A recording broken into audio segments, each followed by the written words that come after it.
There once were 7 people who started their own network, but every network has its day, and theirs was over, or so they thought. They were sick of doing comedy, but not that sick. One by one, they were summoned from their part-time jobs, from their vocations, yes, even from their lifestyles. Summoned by a force that none of them were able to resist. They were sent to New York City, the entertainment capital of the world, where they were treated royally and showered with adulation and attention. They were given the red carpet treatment and ushered into the highest executive offices.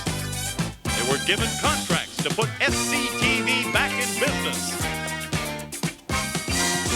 But abruptly, they were told to get the hell out of New York. The Big Apple just doesn't cotton to hick. Here's your bus, boys. Yes, it was bye-bye Big Apple. Hello, Sctv.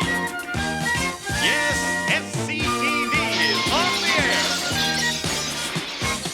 It's Sctv Network 90 with special guest Yvonne Helm and the Kate Brothers Band. Ladies and gentlemen, the owner and president of the Sctv television network, Mr. Guy Caballero.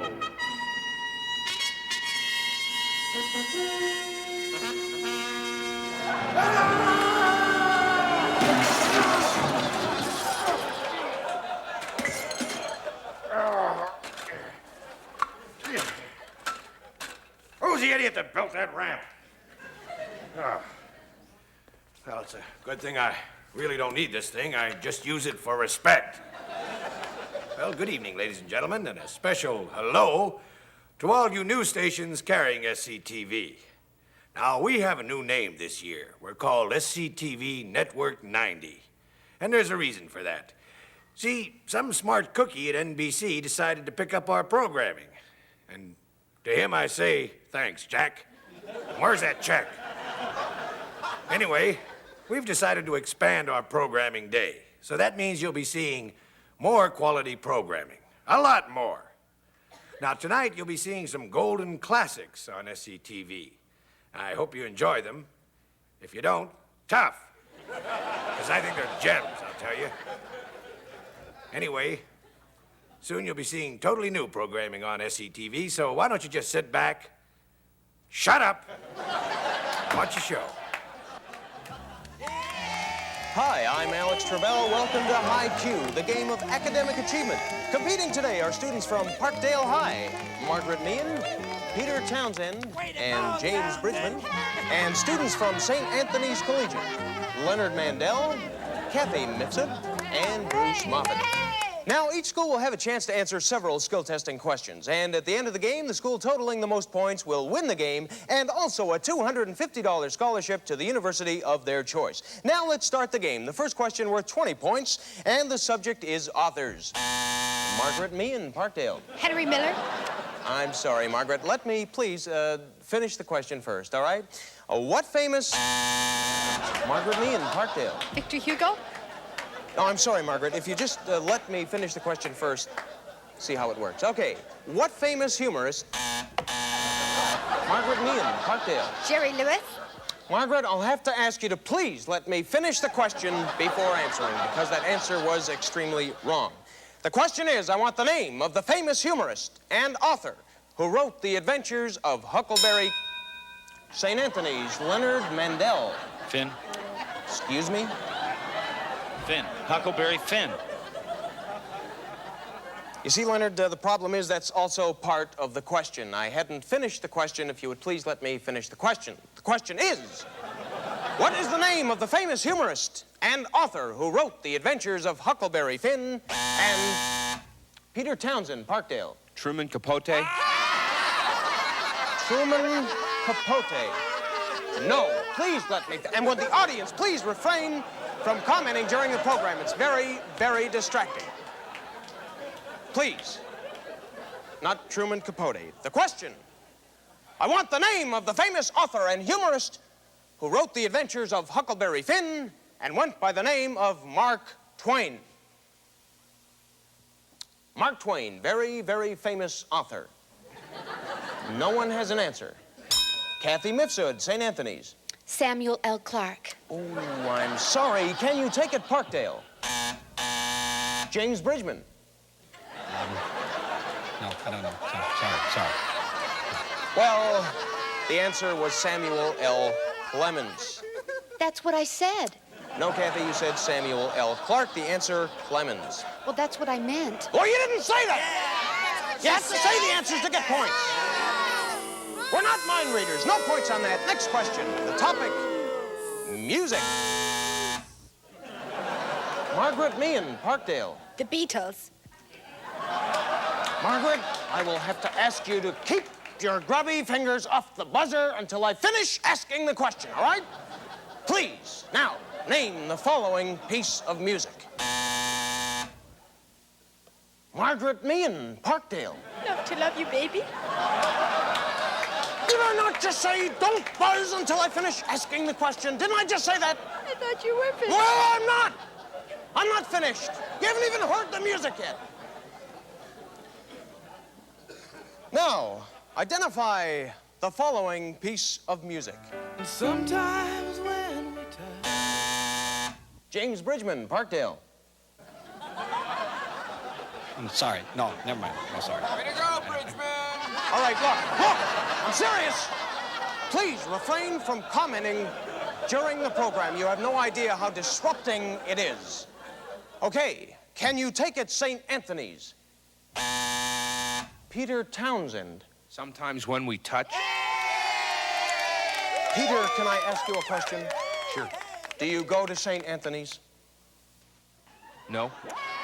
Well, it was St. Anthony's turn. You have now just given away the answer. It serves you right. Way to go, Townsend! All right, look, shut up or get out. I will clear the studio if you pinheads don't keep quiet. Kathy Mifsud, St. Anthony's. The honesty's too much. Sorry, Kathy, no, you could have missed that. They just gave you the answer. He just said the answer. I don't know if you heard him or not. The answer is sometimes when we touch. That's what I said. No, you did not. Yeah, she did. What are you, deaf or something? You did not give the correct answer. Yes, I did. She did not. That was not the correct. All right, that's it. Show's over. Get out. Everybody out. No winners. No winners. Certainly no scholarships. That's it. No points.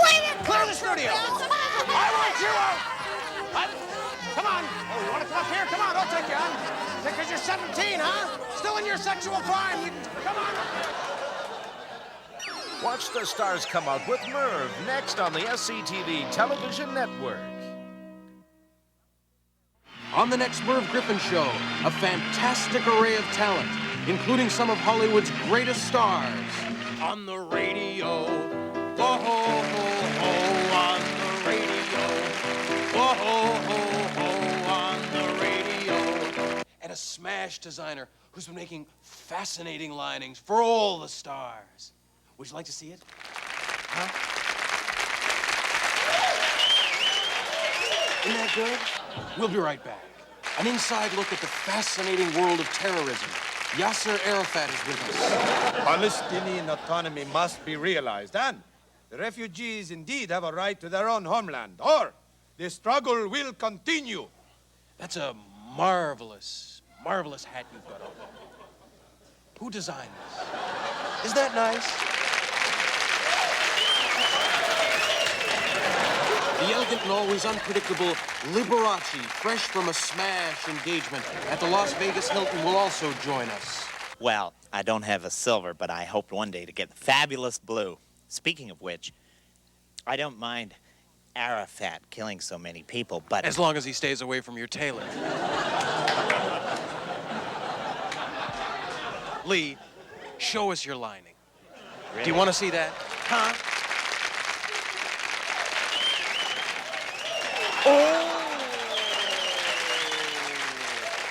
That's nice. What are you doing the rest of your life? Liberace!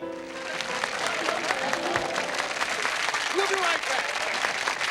Hollywood's hottest new starlet from the smash hit WKRP, Lonnie Anderson, is with us. People don't realize that I've been a serious actress for several years. It's convincing the producers of that's been the hard part. My, you have fascinating breasts. Yasser, do you get WKRP in Palestine? Oh, that's a #1 rated show. Number one. Number one. The Incredible Hulk Lou Ferrigno will dazzle us with his award-winning body. Ferrigno. Hulk. Delicious. Kali. We'll be right back. And we'll all be transformed into Incredible Hulks by Lou Ferrigno's personal makeup assistant. Join me, won't you, for the next Merv Griffin show. Hello, welcome to English for Beginners. I am your instructor, Lucille Hitzker, and today my guest is Perini Scleroso. Hello. Hello. Come in. Coi. Come in. Coi. Come in. Ha. Coi. Come in. Coi. Sit down. Siado. Sit down. Siado. Sit down. Ha. Siado. Sit down. Now we will begin with a few simple phrases. No biggie fussy frey. No, you don't have to say that. No voodoo essay they. I am from out of town. Am I from town? I am from out of town. Am from out town. Can you direct me to the hotel? Kanu itarahaw mi tunaloto. Can you direct me to the hotel? Kanu itarahaw mi tunaloto. Can you direct me itarahaw to the hotel? Tunaloto. Can you direct me to the hotel? Kanu itarahaw mi tunaloto. Can you direct me to the hotel? Kanu itarahaw mi tunaloto. Can you direct me to the hotel? Kanu itarahaw mi tunaloto. Can you direct me to the hotel? Kanu itarahaw mi Can you direct me to the hotel? Can you direct me to the hotel? You just go down 2 blocks, you can miss it. If money's a problem, but not your biggest problem, if you need psychiatric help but are afraid it just costs too much, don't you wait another minute. Give me a call, Dr. Benson, the credit psychiatrist at Main and Fillmore. I'll arrange easy terms for you on a 1, 2, or 3-year program of psychoanalysis at payments you can afford. That's right, fears, phobias, obsessions, compulsions, anxieties, put to rest for just pennies a day. Here's a 24-year-old paranoid schizophrenic. She's really sick, but she's gonna walk out of here like new in 36 months and for only $299 a month. You can't get in trouble with a deal like this. A 29-year-old nymphomaniac, fully certified in 24 months and for only $129 a month. Similar savings here for manic depressives, anxiety syndromes, neurotics, and kleptomaniacs. So get on down here. I'm here from 9 to 9 every day of the week, 9 to 6 on Sundays. And if you're one of the first 50 to get down here, I'm going to give you this box of Pogan cookies. And if you bring your wife and the kids for therapy, I'm going to throw in this here book of coupons. Good at more than 100 restaurants and theaters and attractions. Excuse me, sir. Why did you come to Dr. Benson, credit psychiatrist? It wasn't just for the free coffee and insulated mug. Dr. Benson knows what's what. So come on down here to Main and Fillmore. I'm Dr. Benson, the credit psychiatrist. You can trust me, because I trust you. Next on SCTV, it's Leave It to Beaver's 25th anniversary. And now a word from SCTV station manager Edith Prickley. Oh, hello. Just finishing up some last-minute redecorating in my office. Scavullo took this picture. Moishi Scavullo. You know, now that our programming day has been extended, I'm going to be spending Where do you want me to put the kielbasa, Mrs. Prickley? Put it in the fridge, Butch. Now that our programming day has been extended, I'm going to be spending a lot more hours in here seeing that you people get the finest programming possible. I said put the kielbasa in the fridge, Butch. Oh. And thanks to Edith Prickley's shrewd negotiations, we've got all your old favorites back this year. That's right. Over there, Jake. Could you move it a little faster? Ha, you're on an hourly rate. That's right. We got Sammy modeling here. We got Lola Heatherton. And we got funny man Bobby Bittman. We got a lot more surprises for you, too. You know, between you and me, I don't think any actor's worth the big bucks they make, except maybe Claude Akins. He should be making $1 million an episode. Ooh, I love that Sheriff Lobo. But you people out there demand these bozos, and we here at Sctv are just here to service you. The way Mr. Prickly serviced me last week. At my age, it wasn't easy. He had to slip me a Mickey and 4 glasses of Chablis before I consented. Yeah, Butch. That's your bill, Mrs. Prickly. Yeah. You're slow moving, Butch, but I like you. There you go. You know, what are you waiting for, dear? Tip. You want a tip? Put the kielbasa on the fridge before I crown you. And on your way over there, pull down the Murphy bed, because Mrs. Prickly's got to take a nap. Come on in here, boys. Grab an elbow. There you go. And 1, 2, 3. Oh, I like my men strong. And now on with the show. Thanks, Butch. It's Leave It to Beaver, the 25th anniversary party. Starring Hugh Beaumont, Barbara Billingsley, Tony Dow, and Jerry Mathers as the Beaver. Gee, I hope the Beaver gets a job down at the unemployment office today. He's been real depressed ever since he's been on welfare. Well, don't pamper him, June. Beaver's just gonna have to learn to cope with real-life problems. Look at Wally. 4 divorces left him flat broke. Cleaned him right out. You hear him complaining? But the Beaver's only 30, Ward. He doesn't know how to be a failure. Even you weren't a failure at that age. I wonder who that could be.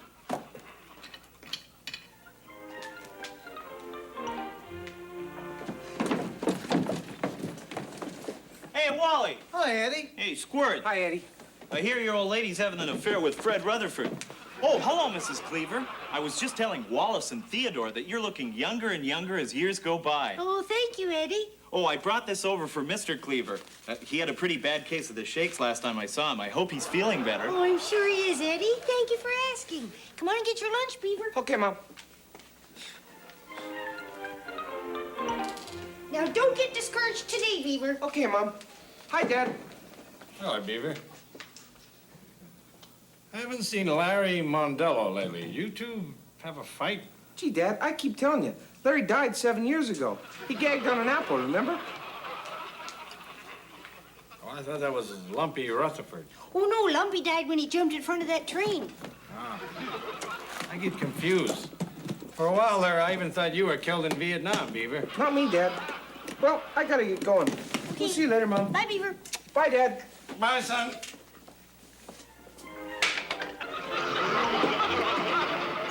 Hey, Wally, I'm surprised I didn't trip over your old man on the front steps this morning. Oh, come on, Eddie. Knock it off. Yeah, Eddie. Don't say nothing mean about my parents again. Get a job, you creep. Hey, Wally, you got a minute? Can we talk? Sure, Eddie. Can we go in the garage? Never mind, you guys. I'm leaving anyway. See you, Wally.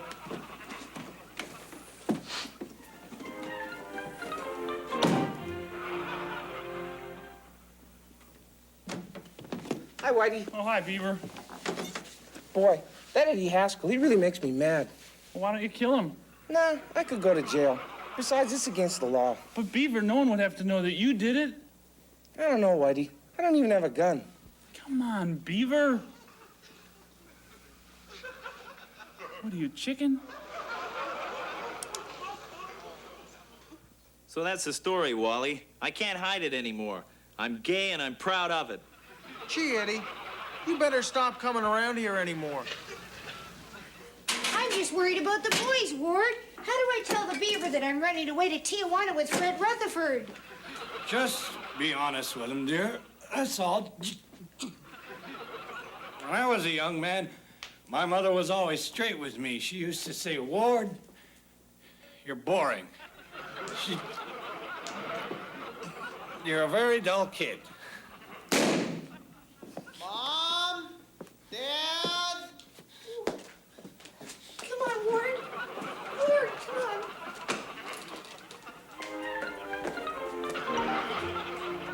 Beaver. You're gonna get it.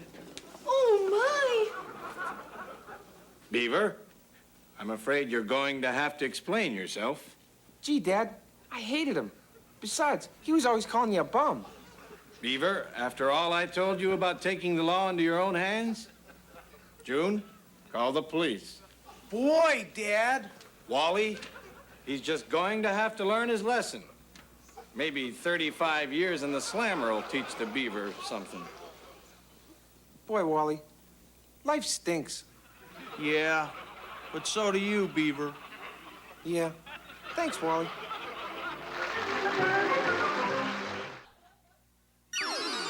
This is the Sctv Television Network.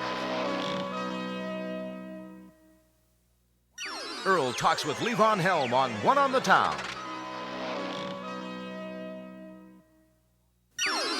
The comedy continues on Sctv Network 90.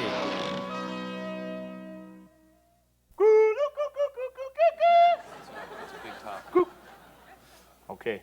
Good day, welcome to the Great White North Canadian Corner. I'm Bob McKenzie, it's my brother Doug, and today we got a real big show because we got an important topic, which is the best groups, okay? Now, you wanted to say a couple of things. You told me before you wanted to talk about... Take off, I never did. Oh, center shot, eh? Real nice, eh? Oh, right. you wanted to say something. Okay. Okay, wait. You had that speech you wanted to do, eh? right. Do the speech. Right. This is totally in French, eh? Go on, do it. Yeah, eh? Center shot, eh? Two can play that game. Okay, well, the show is about the best groups, all right? And we were talking about music, right? And okay, like disco, okay? Like disco sucks, right? Sucks. Disco's out, eh? Forget it. Like, it's over.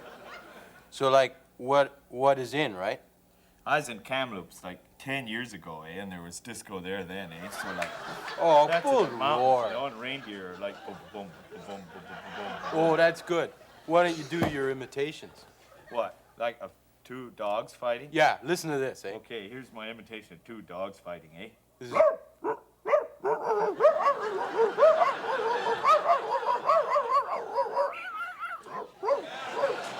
Really? Like the big dog won, eh? Okay, now do the boat. This is a boat. Okay, this is a boat leaving Halifax. I saw it, eh? And like it's stuck in my mind forever, so I do it. Listen to this.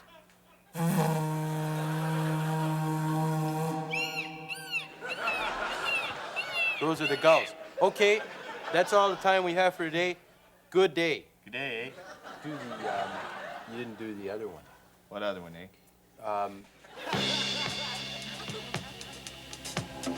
Whitey, Well, say, money, how's it shaking, my man? look, you haven't seen a certain Anthony the Toad Lazaro around lately, have you? I don't know, Jack. My eyesight ain't been too good lately. You know what I'm talking? Yeah, I know what you're talking. Maybe this'll help clear up your vision.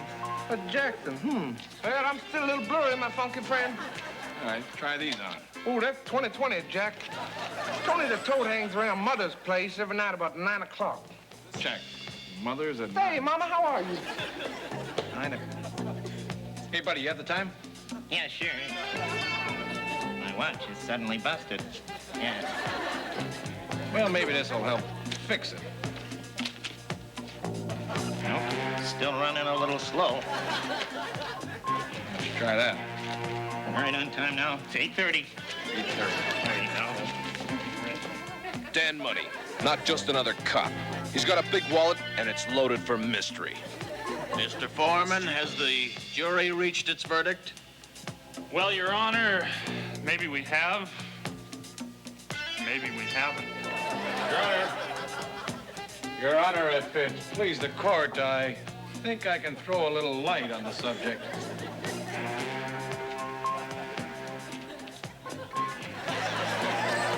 Dan Money, he's looking for trouble, and he's willing to pay for it. It's One on the Town with Earl Cannonbear.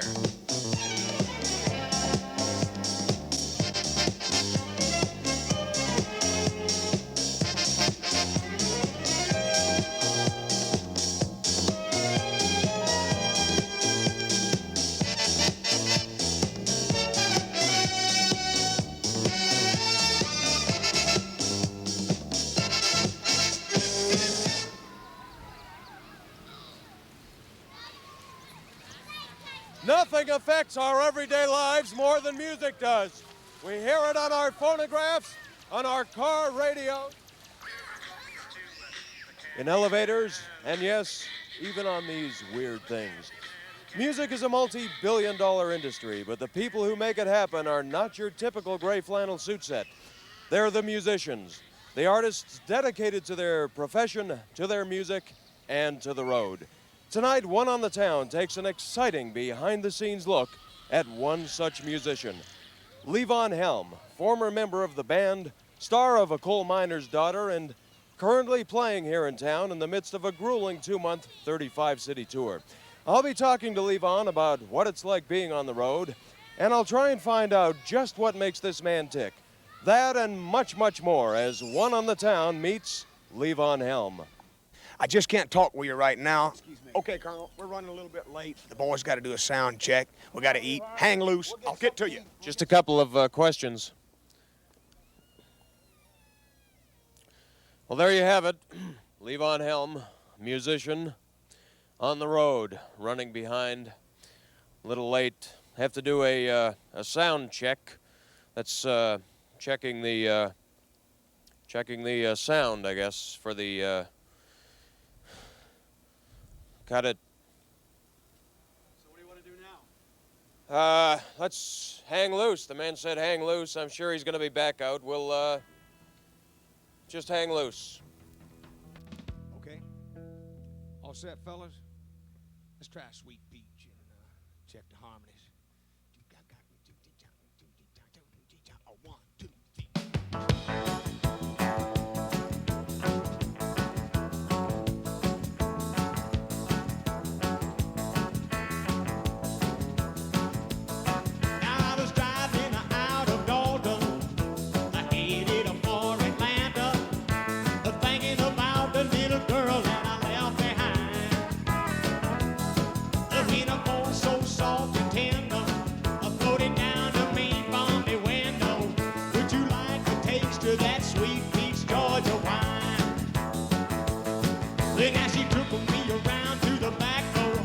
She showed me what it was for. She said, now you can come back and see me any old time. Yeah, but just as I was going, that old shell up a busted the door in. He said, now boy, you've been in my Sweet Peach, Georgia wine. Yeah, but how was I supposed to know she was the sheriff's daughter? Now she was only sweet 16, but she looked a lot older. And I guess that I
Okay, Ron? Real good, Levon.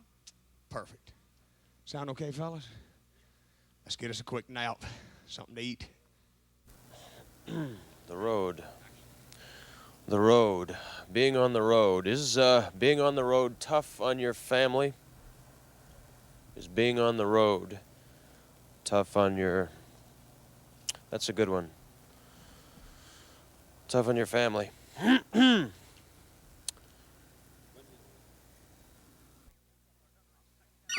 Stay tuned for another exciting episode of The Millionaire on the Sctv television network.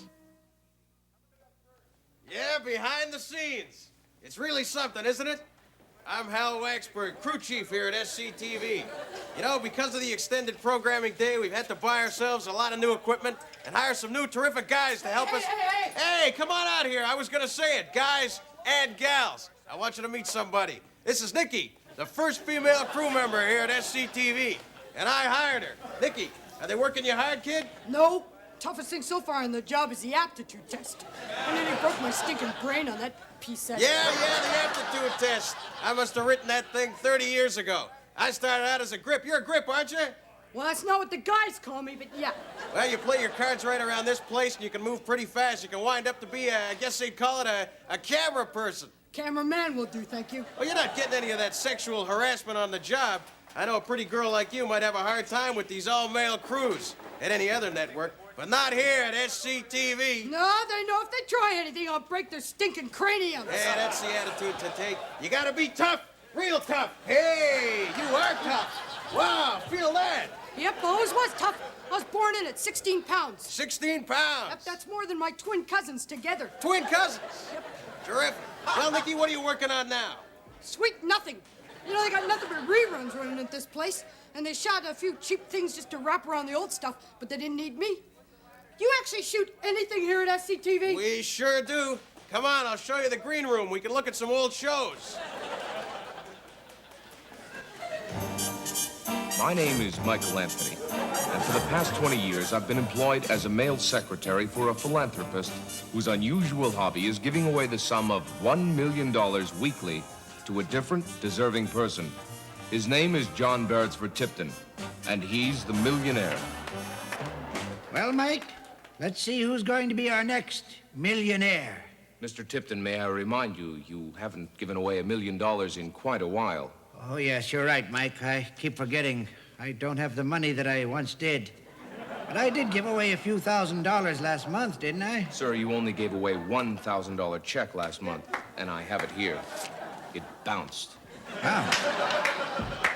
Well, there's still some money left in the account. This Adamley couple, they look interesting. I wonder how they'll be able to cope with a cashier's check for $50. Well, maybe I'd better make that a personal check. May I remind you, sir, 3 weeks back pay? Oh, we'll talk about that later, Mike, if you don't mind. Here, give this to the Adamleys, and let's just see how they respond. We'll see, sir. Oh, and Mike. Yes, sir? The usual conditions? The usual conditions.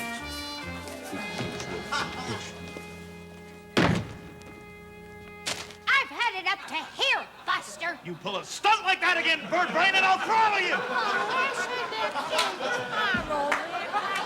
You couldn't even throttle a canary, you know that? Okay, start chirping, because I'm going to wring your neck.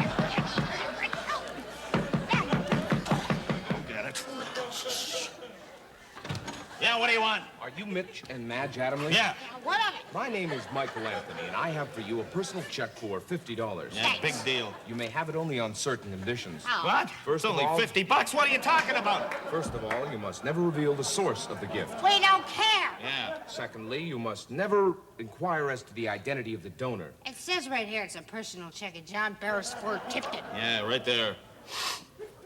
That idiot. What? All right, come on. You come must on. spend all of the money, of Yeah, course. I don't think and, it'll be if too you hard. need any Get help, out. We won't need help for that. That's a lot. A couple of the conditions are, one, but... Get out! Get out! Well, at least we can get the car door handle fixed now. Yeah, how the hell did you break that anyway, you bag? I can't believe it. Me break it. You've been breaking this since I met you. Yeah. Not excluding my heart. Huh, you need a stone and a mallet to break that thing. Oh, that's really nice place. All right, I've had enough of you. Well, Mike, how did our young couple react to their gift? They got into another argument, sir. Then they kicked me out. $50. Look, Mr. Tipton, let's lay our cards on the table. $50 is chicken feed nowadays. You can't change anyone's lifestyle on that kind of money. I know that, Mike, but I'm broke. I'm flat busted, wiped out.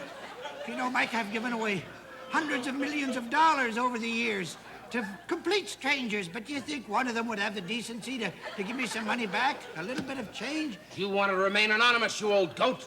Now look, there's a little matter of 3 weeks back pay you owe me. I'll pay you next week, Mike. Next week, nothing, you old buzzard. I'm out there taking the heat while you're sitting behind this desk letting no one see your face. Now, if you don't pay me, I'm going to expose your face to the world. Oh, no, Mike, no one's ever seen my face. Give me that No, wallet. Mike.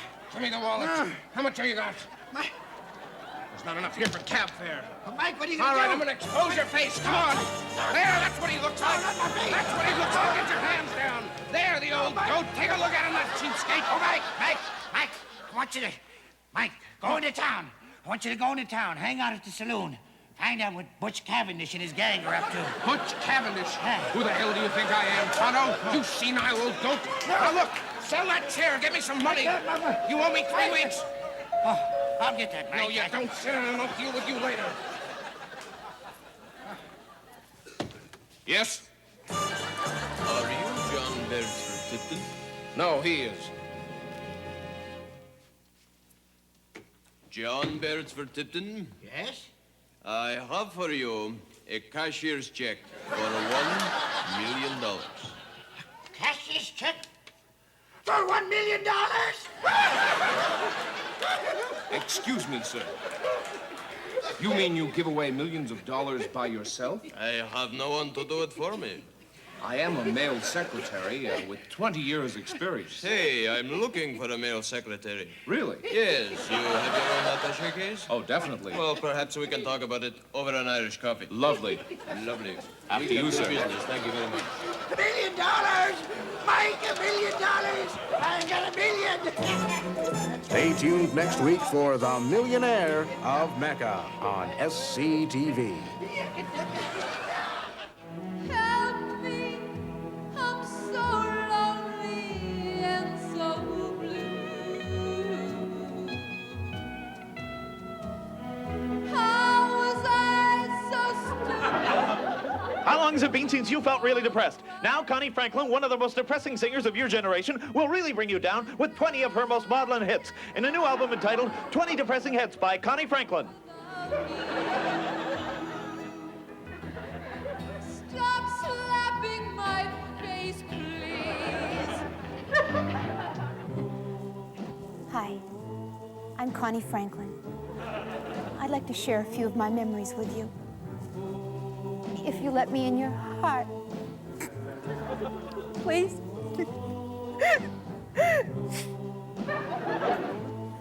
Mama.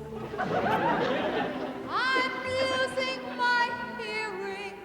I've lost sight in one eye.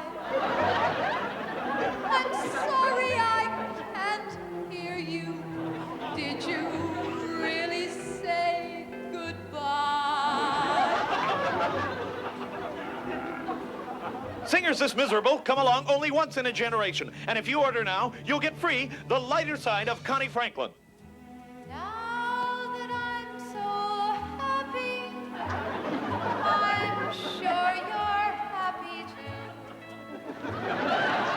Happy, happy,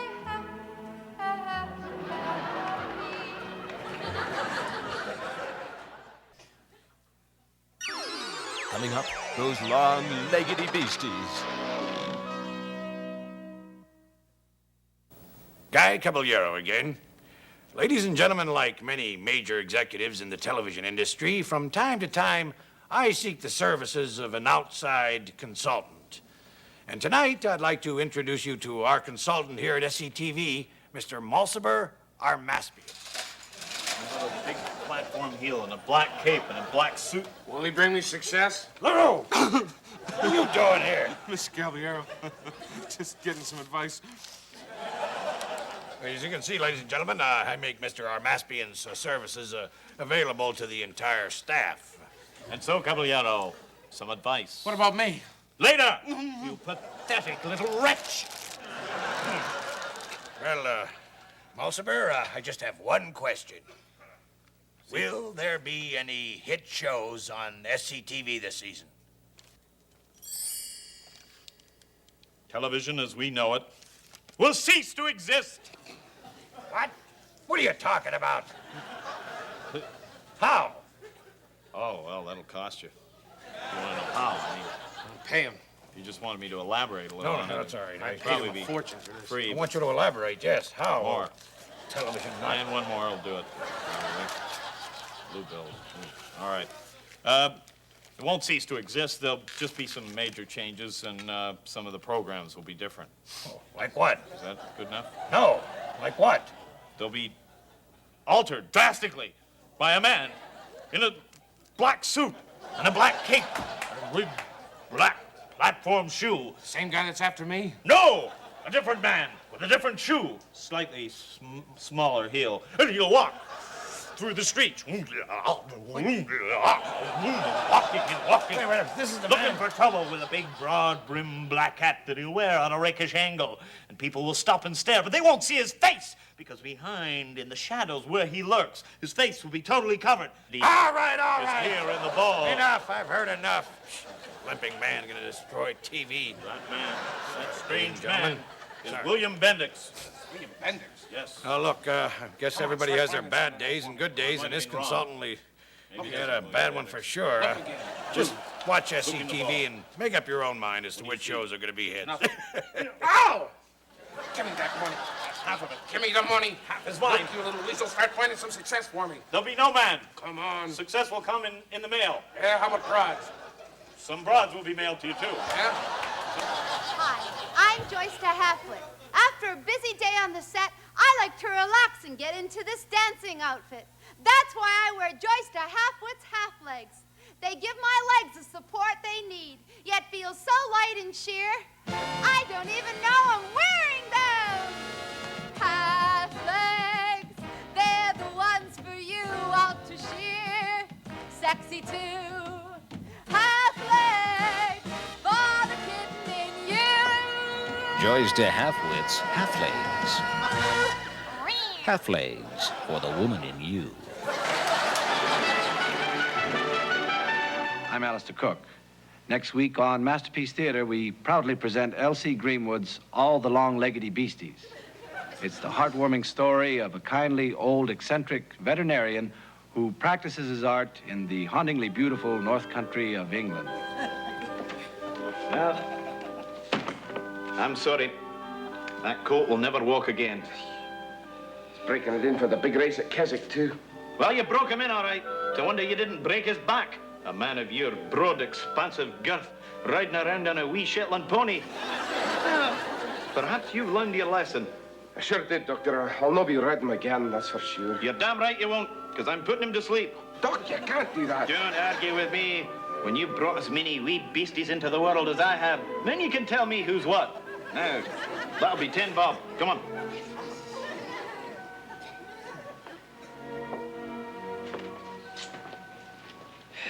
Doctor, will my wee dog live? Oh, how long have you had that dog? 18 years. 18 years?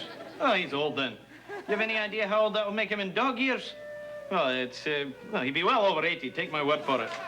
No, I think what I'm going to do is put him to sleep before he has a heart attack and dies on you. Oh, but Doctor, no. My husband died 15 years ago. He's been my only friend all that time. Well, suit yourself. He's going to die anyway. Oh, you know best, Doctor. Put him to sleep, then. Not so fast. You still owe me 28 bob for the wee lamb and the budgie I put to sleep last week. But, Doctor, I'll give you a full pardon.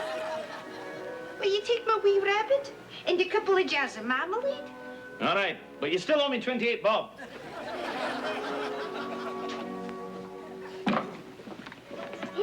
Doctor, if you should hear me telling you a wee terrier. Well, I like to do the job right. And you may as well bring that rabbit in. He doesn't look so hot. I'll do them both at once. Well, all I know is if a farmer offers me a chicken or a jar of pickles for payment, I'll certainly accept, Doctor. A chicken? If I had to bargain my way into the cinema with a chicken, I never would have seen all the films I have. You tried buying your medical instruments with a jar of sweet pickles. Strange, I feel drowsy. It's only mid-afternoon. Well, I took the liberty of putting away something in your tea. What are you talking about? I'm putting you to sleep. You old fool. Is there an antidote? Of course there is. Right here. But it'll cost you a guinea. Hey, give me that guinea. Next week on Masterpiece Theater, Elsie Greenwood's All the Long-Leggedy Beasties. I hope you'll join us. This is the SCTV Television Network. Get it? Network.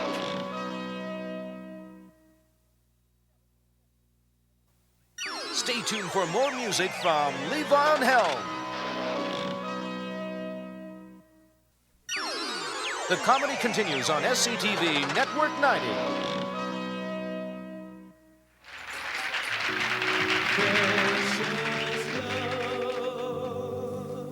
You held my life within your hands, created everything I am.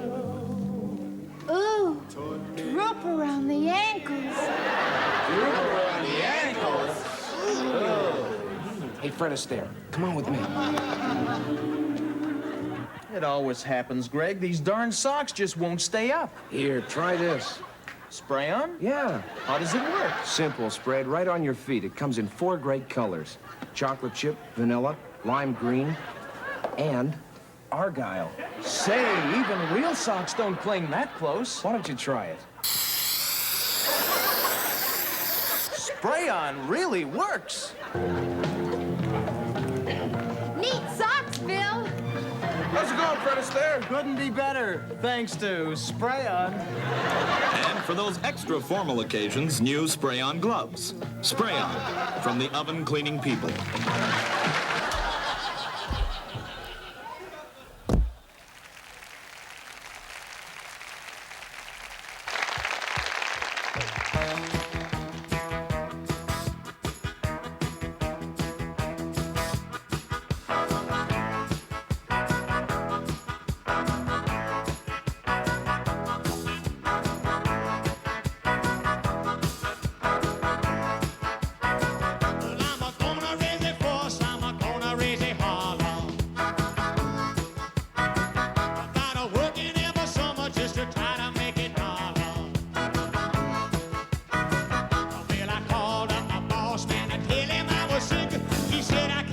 Because you didn't work late.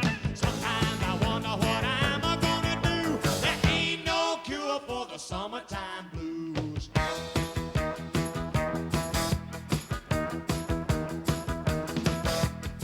I'm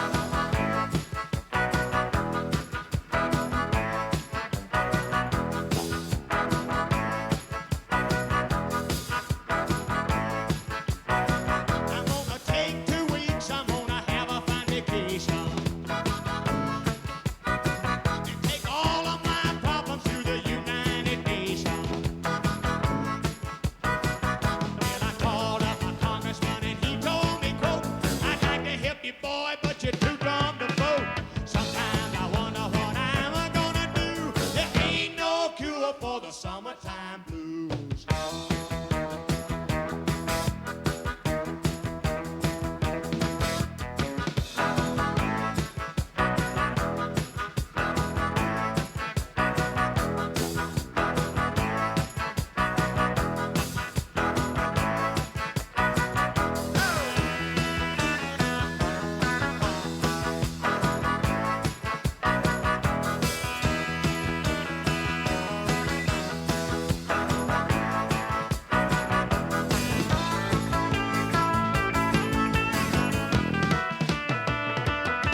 Hey, okay, what, you're hungry? Wait here. You wait here. I'll go around, I'll get some cheeseburgers. I'll only be gone a minute, so don't screw up. Is there an Earl Camembert out here? I just go on here, some cheeseburgers. Well, Levon's waiting for you guys here. Come on, let's do it. Come on in, fellas. I don't think our buddy Earl is going to show up. Why don't you just turn your camera on there and we'll lay down a few stories. Maybe there'll be something you can use. And tell Earl I hate it worse than any of us. Can I get 2 cheeseburgers? Miss, I'm gonna... Please? Wait, I'm sorry. Close, please. Did y'all ever hear the joke about the billion-dollar computer? The government puts up $1 billion and they work on this computer night and day for months and months. It's going to have the output of a genius. So the big day comes and everybody's gathered around to see the thing work. And they try it and they shove an important question into the thing. They just back out a bunch of garbage. They can't figure it out. They try again. It sputters out a bunch of other garble. They finally figure that they've got one of these little transistors turned backwards. So, of course, the opposite of genius is moron. So they got fed up and everything, and they wrote on a note, said, "To hell with you, we're going home." And it spit back its first answer, said, "Y'all come back now, you hear?" Can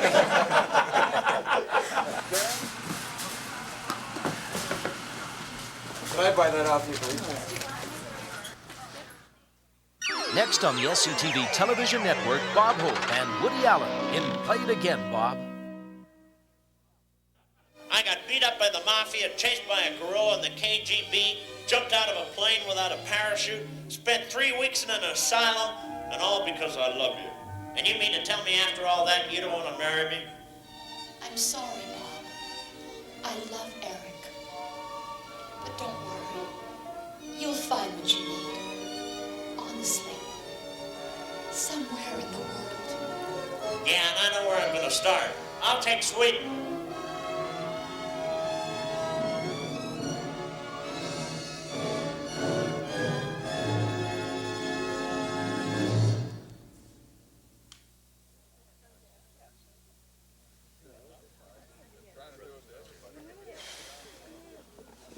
Boy, there's a real pro for you. I mean, that delivery, that cavalier delivery, I mean, he just slays everybody with it. Ah! Oh, my leg. Wow, where was I? Well, yeah, Hope. One line from Hope and you're devastated, left speechless. There's no comeback in the world for Hope. I can't believe it, though. He's never won an Oscar for his acting. I mean, sure, he's won those cheap Academy giveaways, the Irving Thalberg Award and the Gene Hirschhold Humanitarian Award. I mean, maybe he's hanging out with the wrong directors, the wrong scriptwriters. I mean, maybe I should give him a call. Actually, I'm really glad I could get hold of you. I'm surprised. I thought it would take weeks. Yeah, that was purely coincidental. I happened to be here in New York doing a special with the Village People. Have you seen those guys? Boy, they're wild. No, I've read about them. I mean, they're really not my cup of tea. I mean, my idea of macho is like a really smart sport jacket, you know? Yeah. Yeah, well, I just like sicking them on the execs at NBC, you know? You know, I'm really honored that you're going to do this film with me. I think it's terrific. I mean, I love your work. I've seen every picture you ever did. I saw Boy Did I Get a Wrong Number 15 times. Oh, is that right? Well, that's marvelous, you know. That was with Phyllis. That was a lot of fun. You know, I don't think she's as funny now that she got her beak fixed. Have you had a chance to see any of my films at all? Yeah, I saw Casino Royale. I thought that was great. Casino Royale? I didn't write it, direct that. I acted in that as a favor to a friend of mine. Geez, I thought you wrote on that. Oh, well. So did you have a chance to read the script? Did you like it or what? I didn't read it all, but I read it far enough to see where it was going. I just thought it was a little bald on jokes, that's all. Bald on jokes? What does the script need, a toupee or something? Listen, Woody, every year, I'll tell you something, this year I paid my writers over $1 million. With that kind of money, I can call them up any time of the day or night, and they'll call you back within 15 minutes with a bunch of good gags. You know what I mean? Writers? I don't want to bring in any writers. I mean, I want to explore relationships. I want to look at the other side, the vulnerability. I mean, you spend months away from Dolores on the road. How does she react? Listen, I want to stay away from that kind of thing, if you don't mind. I mean, pathos worked well for Red Skelton and Jackie Gleason, but I could never get it off the ground, you know? I mean, you notice those cats do a lot of mime? Well, I never did that, and I'm glad. dealing with the open-mindedness of Pope Innocent III. Look, Woody, I don't want to pull rank on you or anything, but, I mean, I do this kind of stuff all the time. And when you're in New York, you give them the Big Apple stuff. And when you're in Chicago, you give them the Windy City kind of thing. I mean, that's the stuff that really slays them. I mean, last year I was in St. Louis. I can't and I did a believe this. I mean, there what am I going to do? Edit a different print for every city that this film plays in? That big art thing, that McDonald's Wait a kind of second, thing, maybe you know? it's not such a And- bad idea. I mean, those it'll make the people went critics home happy. and they loved What it am I because they could saying? I'll be relate to editing it, until you know? I I'm mean, 90. Are you listening to me, Woody? Listen, I added the jokes to the script that we were talking about, but I really think it's a little long. You know, like 1,800 pages makes Ben-Hur look like a day in the life of Ivan Denisovich. What? Mr. Hope, stand by, please. Yeah, I'll need touch-up before I go. Makeup. So we got a leading lady in this thing for me? Well, it's not really a leading lady, per se. It's... What, do you got a troop of gals? Well, actually, there's an affair that you get involved in. Oh, and that's good, yeah. And then from there, like, there's sort of a... Can we get Joey Heatherton for that? Well, actually, for that, I was looking at a terrific actress. I don't know if you know her, Diane Keaton. She's really great. That string bean that was in your movie? What do you mean? She's terrific. She's versatile. She's attractive. She's great. Geez, I don't know. I need a girl with a build. If I'm gonna fall in love with her, it's gotta be realistic for me. Realistic? I mean, it's exactly what I'm going for, you know? I mean, I don't want to mug or go too broad with this thing. Yeah, well, what's wrong with Anita Ekberg? At least she's, you know... What's with the hands? You want an actress with arthritis? Yeah. Okay, look, Woody, you hang loose, okay? I'm gonna be right back. Look, your mood ring's turning black. Take it easy, boy. Take it easy. Mood ring? What is this, 1968? And now, ladies and gentlemen, Mr. Bob Hope.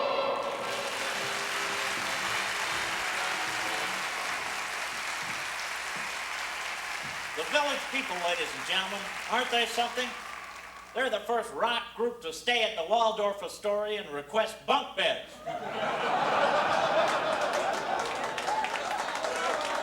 Now, seriously, ladies and gentlemen, I think that our next act is going to be something that you're going to love. Stay tuned for more Bob and Woody on the SCTV Television Network. I can't believe this. I mean, he's got me writing a road picture here. Right in the middle of a love scene, a gorilla comes in and steals Hope. Actually, it's pretty funny. What am I saying? I'm losing control here. It's not even my project. I can't go on with this. You gotta watch out for that boy. He's like a runaway buckboard. But you were with him from the beginning. I mean, you guys were pals. I just met him. I don't even think he likes me. Oh, don't take him so seriously. He's just a softy at heart. Now, why don't you pick up that phone and give him a call? It's 2 in the morning. I can't call him now. What if he's sleeping? He'll kill me. Listen, that boy never sleeps. He's probably hanging from a bar right now. Hanging from a bar? What is that? Let me tell you something. There's just 3 things you have to know about Master Bob Hope. 1, he hates to part with his money. 2, he likes stewed fruit for breakfast every morning. And 3, he likes to hang from a chin-up bar to straighten out his back. That's all you got to know. Yeah, who is it? Just a minute, s'il vous plaît. Hello, Bob. Did I wake you? Hey, Woody, is that you? Who's on the line there before you? It was my butler. He does all my dialing for me. Geez, I could have sworn it was. Well, listen, I'm doing something here. Let me put you on the speakerphone. He's putting me on the speakerphone. He's hanging from that bar. Okay, Woody, go ahead. What do I say? Ask him if he wants to do 9 holes before breakfast tomorrow. Hey, Woody, you still there? Yeah, Go on. Do you maybe want to do 9 or 10 holes before breakfast? Geez, I didn't know you golfed. What's your handicap? Handicap? You mean you don't even know your handicap? I've never golfed before. It's okay, you don't have to tell me your handicap. I'll go with you anyway. Tell him 20. 30. 30? Well, maybe we ought to leave now. Listen, I was wondering, maybe before golf we could have some breakfast, maybe some stewed fruit. Stewed fruit, are you into that too? Wow. And listen, the golf and the stewed fruit, the whole thing is my treat. Your treat?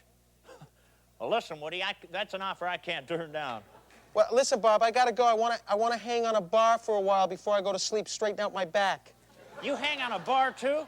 Hey, listen, this is fantastic, Woody. I think we're gonna work out well together. I'll pick you up at 7. Great. This is fantastic. This is gonna work out great. He loves me. Hey, hey, now, don't get overconfident. Remember, when it comes to confidence, that boy's the king. Listen, why don't you just use your putter, okay? From now on, stick to your putter. Okay, I just forget which one the putter is. Just tell you. What the hell's wrong with you? Here, this is your putter. Right. Now, come on, let's go. These guys are angry. They've been waiting 10 minutes here. Aren't you supposed to be quiet in this game? Yeah. What the hell are you doing? You idiot. Here. There. At least you're on the fairway this time. Look, I swear I saw it come in here somewhere. It's white and it has something written on it. Listen, the amazing Kreskin couldn't help you find your golf ball. Come on, let's get out of here. It's $2 a ball. You're right. Let's keep looking.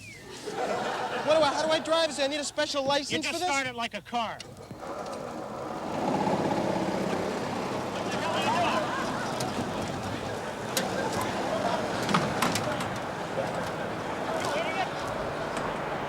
That's a $2,000 golf cart you just dunked there. You're going to have to do the talking when we get back to the clubhouse. That is, if we ever get back. Listen, maybe we can just talk about the movie just a bit. Gee, I don't know. I don't think that's such a good idea. It's a great idea. I mean, what are you talking about? What are you going to do, win a Lifetime Achievement Award for acting on television on the Oscars? I mean, we got some great repartee. We should do it. Listen, don't you put me down for my TV work, all right? I'm hungry. Why don't we get something to eat?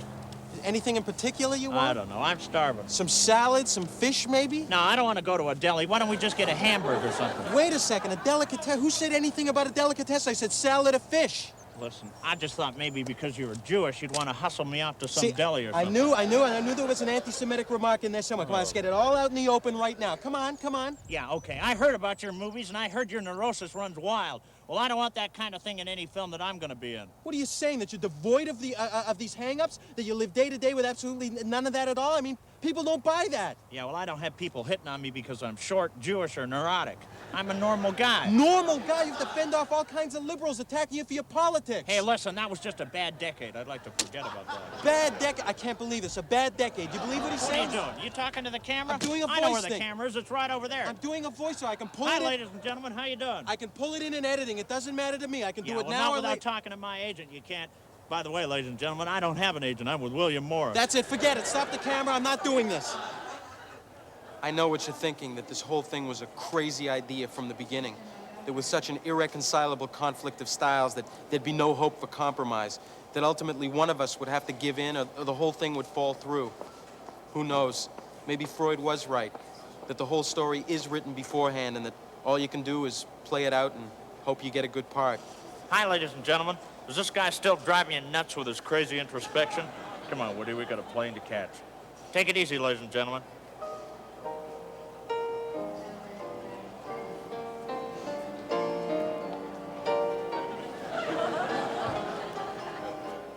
That topical stuff we added to your monologue is going to slay them. Jeez, I don't know. It's been so long since I worked live. You think they'll like me? Are you kidding? Those guys have been sitting on aircraft carriers in the Persian Gulf for a year. They're ready for anything. So I hope they have Gravol at the duty-free shop. I get seasick really easily. Stop whining, will you? Stick with me, pal, and the only thing that'll make you sick is standing on solid ground.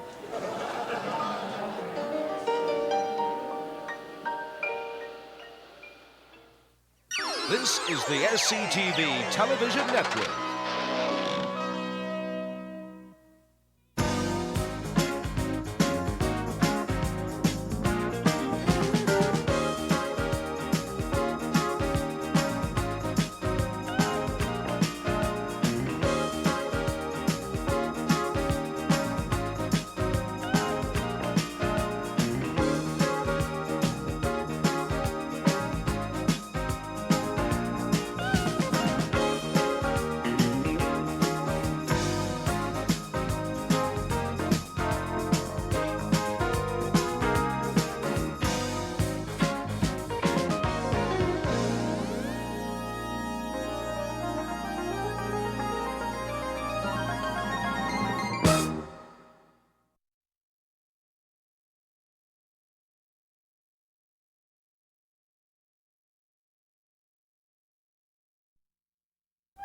There once were 7 people who started their own network, but every network has its day, and theirs was over, or so they thought. They were sick of doing comedy, but not that sick. One by one, they were summoned from their part-time jobs, from their vocations, Yes, even from their lifestyles. Summoned by a force that none of them were able to resist. They were sent to New York City, the entertainment capital of the world, where they were treated royally and showered with adulation and attention. They were given the red carpet treatment and ushered into the highest executive offices. They were given contracts to put SCTV back in business. But abruptly, they were told to get the hell out of New York. The Big Apple just doesn't cotton to heck. Here's your bus boys. Yes, it was bye-bye Big Apple. Hello, SCTV. Yes, SCTV is on the air. It's SCTV Network 90 with this week's special guest, Dr. John. It's December the 1st, and I'm starting to hurt, 'cause I can't get a date for New Year's. 20 years later, the neatest sound of the 50s from the neatest guys of the 50s come back to life in a spectacular new album. Who made the egg salad sandwiches? 50 of the neatest hits from 5 of the neatest guys. Yes, it's the 5 neat guys' neatest hits. Remember, Let's Have a Party in My Rec Room? Let's have a party in my rec room. And on the same album, I won't take just any girl around, 'cause Patsy has the largest breasts in town. yes, Patsy has the largest breasts in town. You'll also hear Should I Kiss Her Goodnight, My Mom Framed My High School Diploma, Slow Dance Anyone, and She Does It. Does it, she does it. The whole town says she does it. You'll also hear My Dance Car, Let's Have a Party in My Rec Room, Who Put the Pennies in My Loafers, and I'm the Goof in the Classroom. I'm the goof in the classroom, and I don't mind if kids pick on me. Yes, 50 of the world's neatest songs from 5 of the world's neatest guys. It's K-Tel's 5 Neat Guys' neatest hits. 5 thugs pulled my tie from my collar, so don't step on my clip-on tie. It's 5 Neat Guys' neatest hits. Just step around that clip-on tie. Record $8.95, tape cassette $15.95. SCTV now takes you live via satellite to Tokyo for the Tim Ishimuni Show. Konnichiwa. I'm Tim Ishimuni, your host. And for those of you just joining us live around the world by satellite, arigato, or welcome to the Tim Ishimuni Show. Joining me today in the last half hour is a very special guest, one of Japan's biggest stars. Will you welcome, please, Grogan?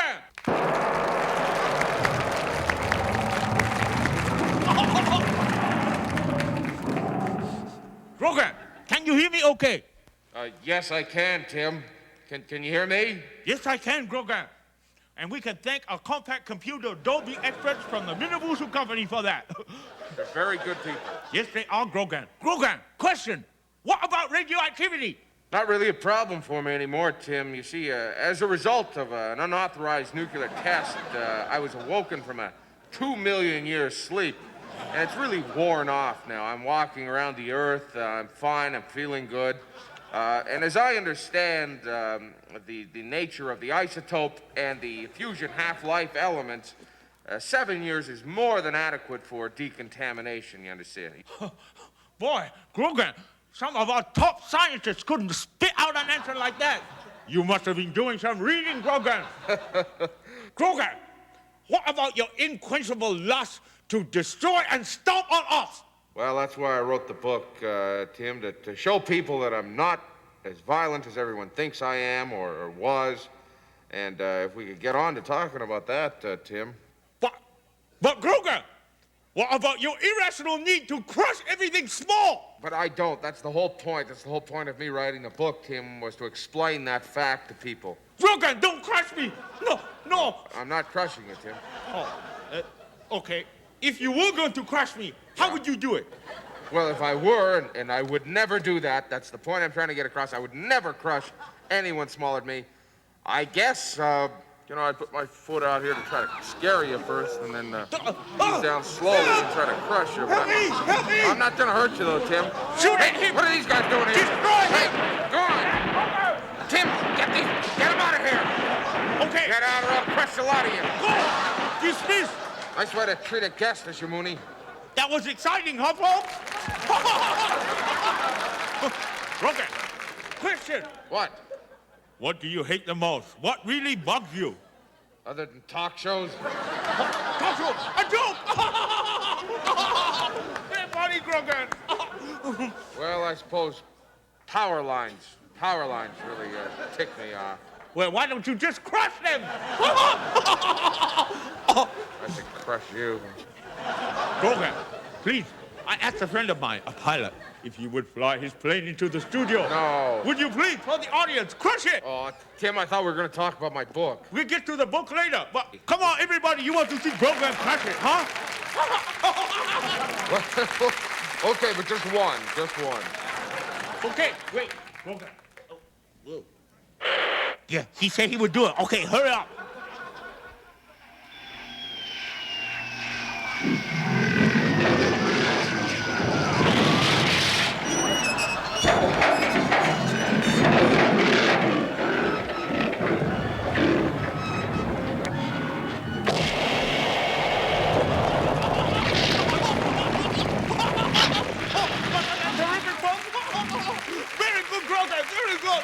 Thank you, Tim. Everybody!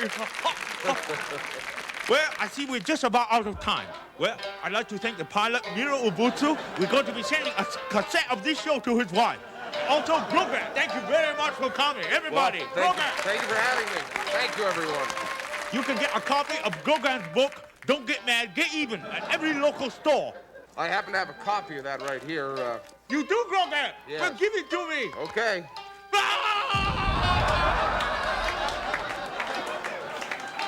Well, good night. Good night. If you're all itchy and red from your thighs to your head, you better go Quilada. Your licensed scabies and crabs are dead with just a few dabs of creamy cool Quilada. If you get caught in a funky situation, clean up your act with quick-killing Quilada. Contains 7 natural pesticides and 10% fruit juice to get bugs out of your skin and keep on living in sin. You better go Quilada. Go Quilada. Go Quilada. Go Quilada. Go Quilada. Go Quilada. Go Quilada. Go Quilada. Stay tuned for the SCTV Movie of the Week, starring Johnny LaRue. I'm Brenda Vaccaro. I'd like to speak to you about something that means a great deal to me. Protection. Feminine protection. And I like that. Personally, I need something that I can count on. Cut, Brenda. That was terrific. Just one sec. Who's on sound? Can we do something about that breathing? She sounds like a seal in heat. I don't know, put a filter on it or something. Okay, let's take 2, dear. Brenda Vaccaro, take 2.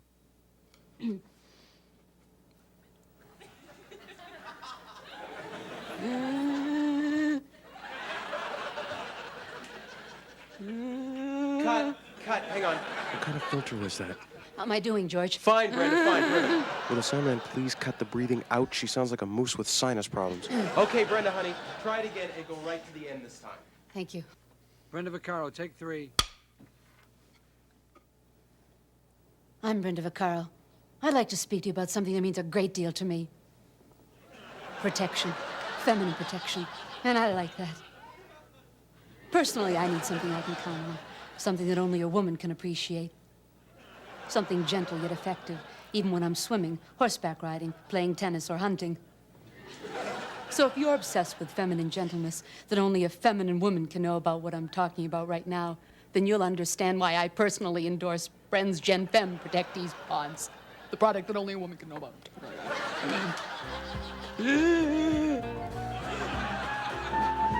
Bren's Gen Femme Protectees Ponds.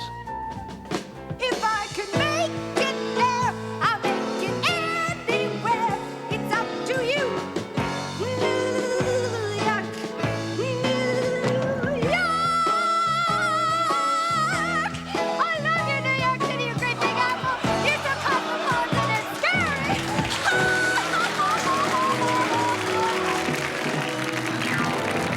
We now join the Sammy Modlin Show, already in progress. Woo! Ladies and gentlemen, Lola Heatherton! Isn't she something? Hi. Can you move down, sweetheart, please? Hello. Here we go, sweetheart, right over here. Hi, Willie. Oh,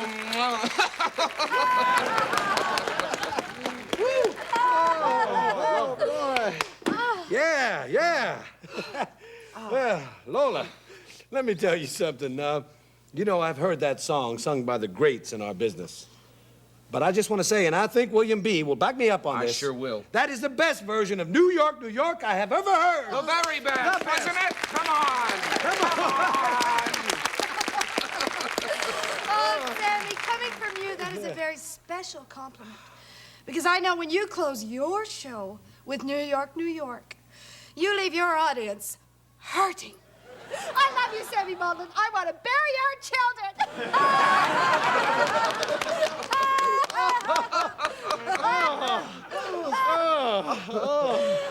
Well, I just want to say, Lola, you're too kind, just too kind. Now, look, don't you have a lawsuit happening? I sure do. I am suing a certain major low-life publication in this country for slander and libel and very severe psychological injuries. Was that the article that was in the Midnight Rag? The one that said that you used to be a lessee? Oh, and I mean that in a good sense, though. I really do. William, that is only one of their many accusations. Did you know that they said that I personally bore and abandoned 23 children around the world? Oh. Including 4 alien babies? That is ridiculous. You are just too young for that. They say I'm 87 years old and that I sold my soul and my talent to the devil. Didn't they also say your parents were Siamese twins?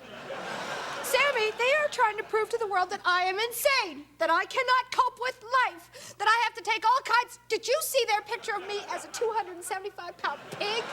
No, I didn't. You don't happen to have a copy of that picture on you, right, do you? No, but I do, Sam. Boys, can you show that? Hold it up there. Take a look You look like a little cow there. William! I'm joking. You can't believe that that is my body. I have to keep my body in shape, thank Now, you. Lola, now, you have been known to pork out. Sammy! Look, I'm just telling it like it is, baby. You're right. You're right. I am a pig. I'm sorry. I love you, Sammy Modlin. I want to bury your children. All right, I want to say something. Now, the press has been taking too many liberties lately. I am sick and tired of the press coming down on this town. Now, gentlemen, this might be libel, and you can sue me if you want. You know where I am. I'm right here in this chair. But I'm going to tell you something. Gentlemen, if... Funny man, Bobby! Listen, ladies and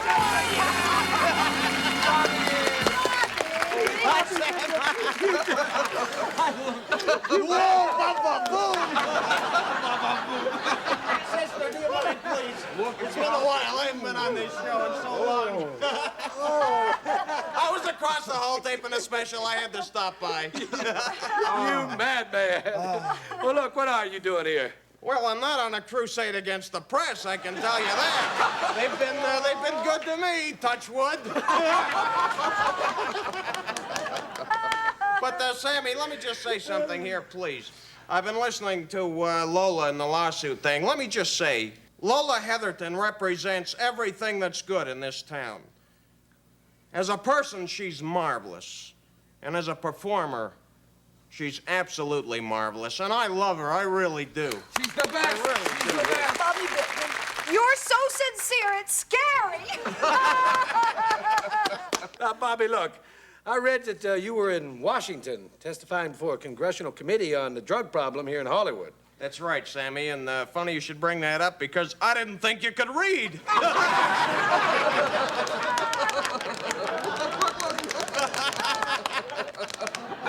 But, Sammy, if I may, as a comic, in all seriousness, this drug thing that's happening in town, I don't know about you, Sammy, but when I get paid with the green stuff. I don't get paid with the white stuff. Oh, right on. Yeah! Now, when the Congress of the United States of America phoned me, Sammy, and asked me to testify, I felt it was my obligation, not only as an American citizen, but as a comic in this town. And I did, and I brought some outtakes from that hearing, Sammy, by the way, because we had some laughs in there. All right. If you want to rack that up. Okay. I don't know what's on there. I haven't seen it. I don't know what the hell's on that thing. Okay, then I'll just set it up. These are outtakes from the congressional investigation hearings on drug abuse in Hollywood with star witness Bobby Bittman. Let's take a look at these things. And the fact that you have taken time out of your busy schedule to appear before this committee, Mr. Bittman, is greatly appreciated. Mr. Bittman, this committee is now ready for your opening statement. Thank you, Congressman Hart. Gentlemen, as an American citizen, I found... What the...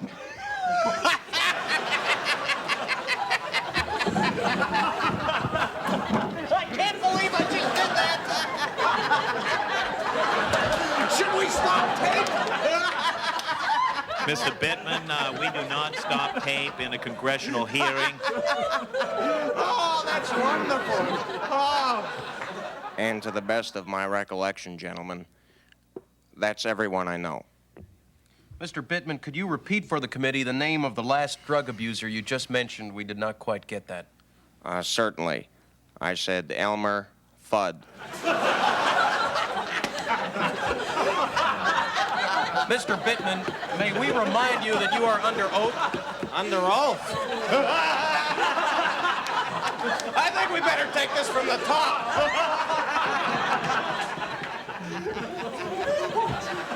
Mr. Bittman, this committee, to all concerned, this committee will recess for 15 minutes. Oh, boy, recess!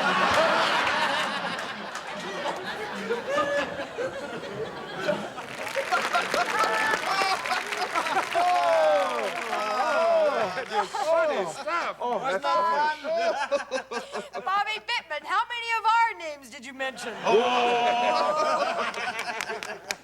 Sammy, can I say something? Yeah, will you? In light of what we've just seen, you know, sure, this town has a drug problem. No one knows that better than Sammy.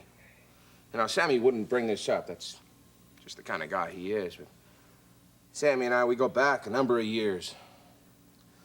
I remember Sammy when he had a massive drug habit. That's right. What was it, $2,000, $3,000 a day? What's your point, William? Well, the point is this, Sam.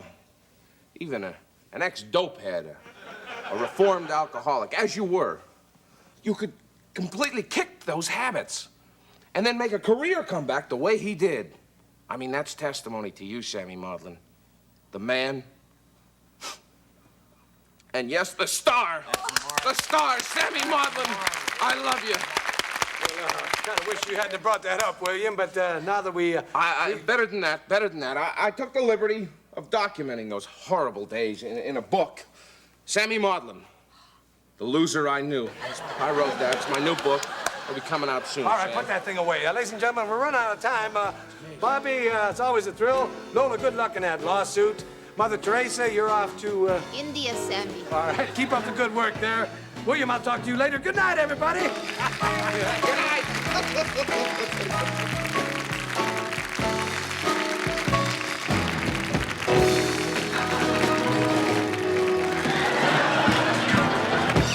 This is the SCTV Television Network, Channel 3 in Pittsburgh, Cable 102 in Blawnox. This is the SCTV Television Network. The comedy continues on SCTV Network 90.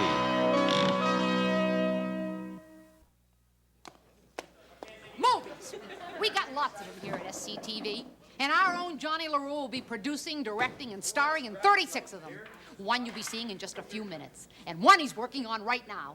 It's called Chicks in Their Underwear. Chicks in Their Underwear. That should be a good one. Let's watch a genius at work. Mr. LaRue is here. Go. Good morning, Mr. LaRue. Yeah. Lights, camera, action. Oh, Miles, Cut, print it, that's a wrap. LaRue, LaRue, come here. Hello, Edith. Welcome to the set. Oh, nice of you to have me. What the hell are you calling a rap? My creative juices just aren't flowing today. Creative juices are going to be flowing up Lake Athabasca if you don't get on with it. Get off my back quickly or I'll flatten you. I got a casting session. Let's go! Wait a minute. Johnny LaRue. Genius. Temperamental, but genius. Hey, you, take your clothes off. Who, me? No, not you. Why not? Roll it, George. Why not? Now, the SCTV Movie of the Week, starring Johnny LaRue. The name's Johnny LaRue. I'm a restaurateur, and I've opened restaurants all over this great world of ours. I opened a Polynesian restaurant once. After a bad experience, I swore I'd never go back. But here I am, back in Polynesian town.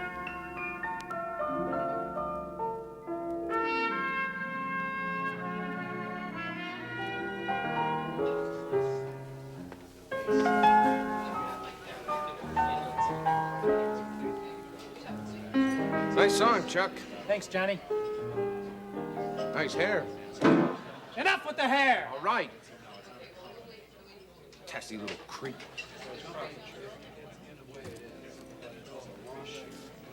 Enjoy yourselves. Hi, Vic. Hi, Johnny. Going pretty good, huh? Going very good. Gobs of tuna's going like hotcakes. So I hear. Oh, Johnny, those restaurant critics are outside? Yeah? What should I do with them? Send them in, Vic. Send them in. Sure. Come on in, boys. Hiya, boys. Hey, it's an exciting night, Johnny. Who's the main act? I got a Polynesian singer by the name of Dr. Don. I got some other fine acts for you, too. Say, Johnny, what kind of food can we expect?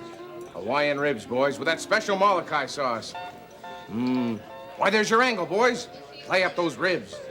Are the drinks on the house? No. Too bad. Johnny, you're gonna get bad reviews. Come on, boys. Come on, boys. Come on back. I was just kidding. You cheap punks. I blew with the press, Vic. Yeah, well, look, John, there's some sort of misunderstanding here. What do you mean? Singer we booked. His name isn't Dr. Don, it's Dr. John. What? That's right, and he don't sing Polynesian. He sings rock and roll. What do you mean he sings rock and roll? This is a Polynesian restaurant, Vic. Oh, I ought to fire you, Vic. Oh, look, I'm sorry, Johnny. You're sorry. Boy, if you hadn't saved my life in the 60s. Yeah, I did, too. Yeah, I know you did. I had a...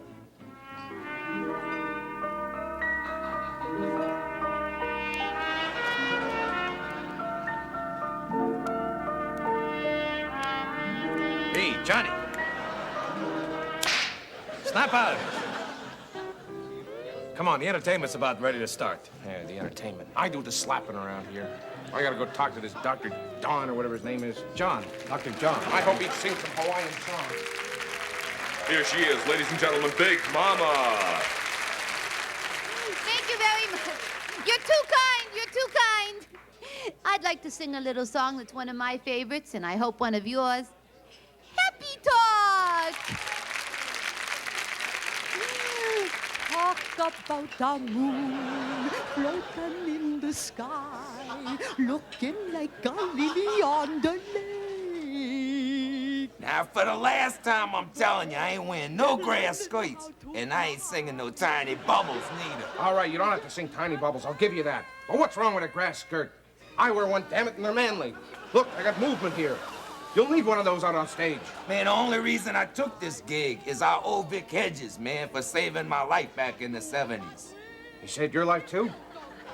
He saved my life back in the 60s. That Vic Hedges. He's a hell of a guy. Now look, Dr. John, surely as a physician you must realize those people came here to hear Polynesian songs. That's what they're here for. Look, I can't take any more of this from you, LaRue. Happy Talk. Talk about things you like to do. You got the... What the hell's going on here? Don't you know talent when you see it? You're bums. You're nothing but bums. That's all you...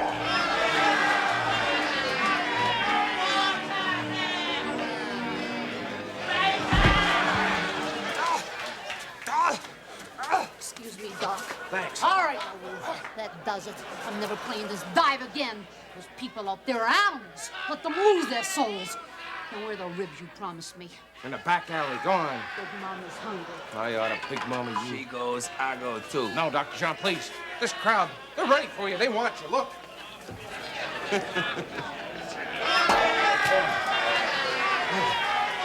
All right, they're a little rough, but they want you. Come on, feast your eyes out here. How can you let them down? Look at that dame over there. You ever see such a haunting mug?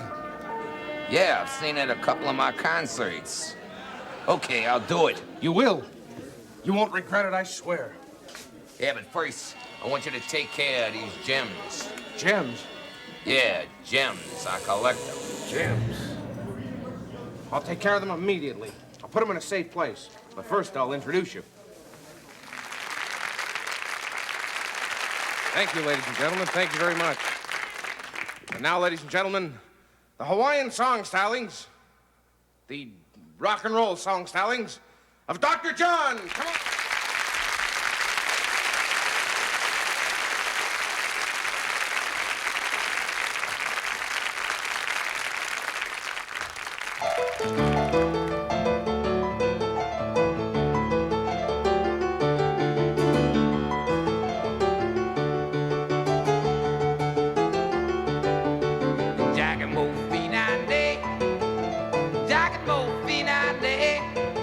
If you don't like now what the doctor say, Jackamofine I need. I go, ande. Jackamo-fino andande. Jackamo-fine ande. My spy boy to your spy boy, sitting lonely by you. My spy boy to your spy boy, gonna set your tail on fire. Talking about hey now, I go ande. Jackamo-fino andande. Jackamo-fine ande. Yeah, you're right.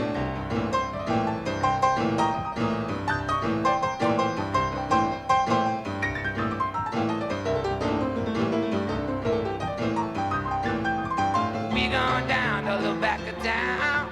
I go ande.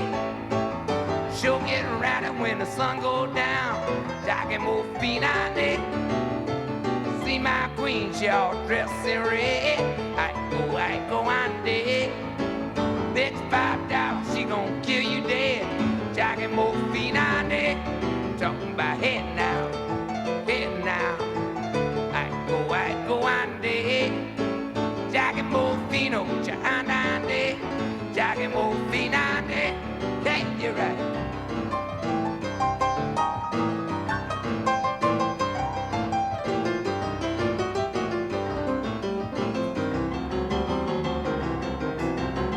Gone down to let's see my shack. If you go ande.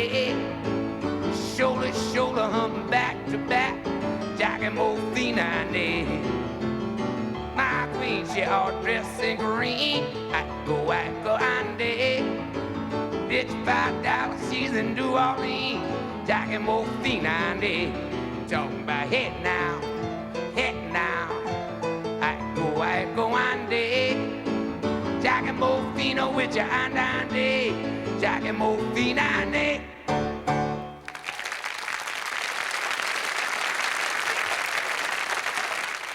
Boss, what's wrong, Vic? I gotta talk to you. It's the ribs. What's wrong with the ribs? The ribs went bad. What are you trying to tell me? It's that special Molokai sauce, I think. It affected the whole batch. Oh, it can't be as bad as all that, can it, Vic? Yeah. Take a look out there. What seems to be wrong? They're enjoying themselves. Yeah, now. But in 15 minutes, they're gonna be sick. Bad sick. We gotta warn Dr. John. Come on, Vic. Yeah, let's go tell him.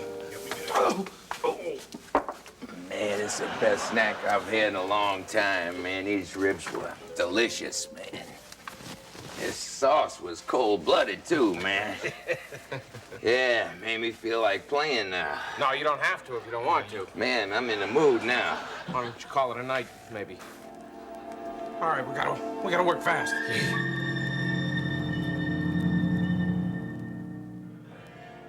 Coming direct into your living room via satellite, this is the SCTV Television Network.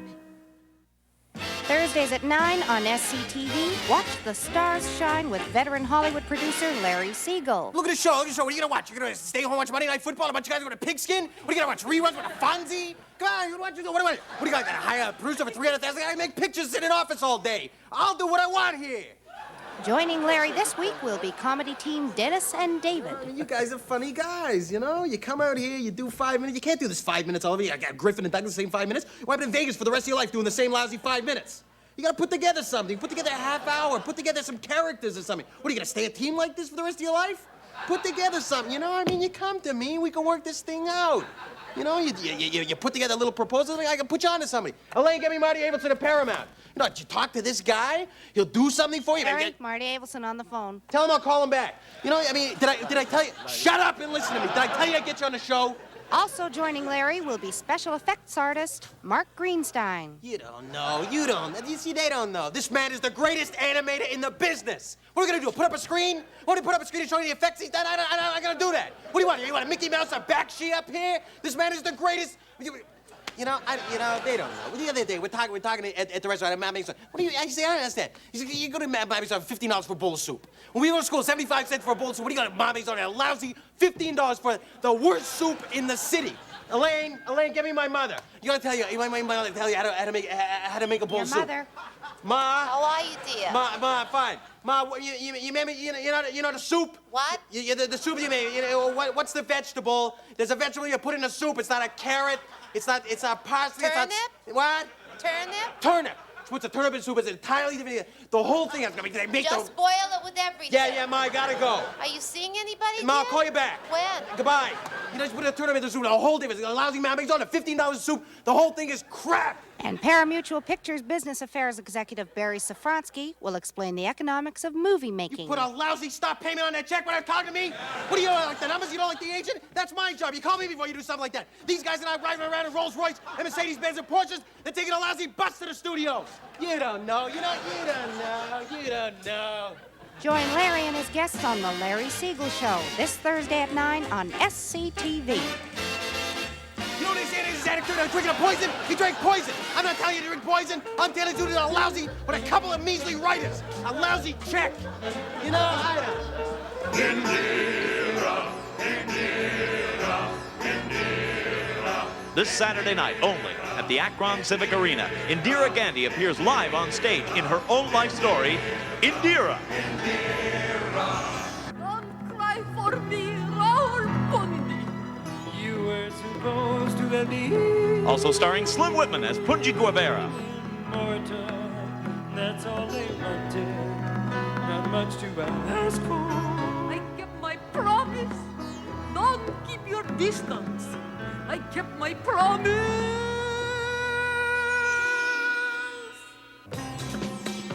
She was just a prime minister who wanted to become a singer, and nobody seemed to notice she simply seduced a nation.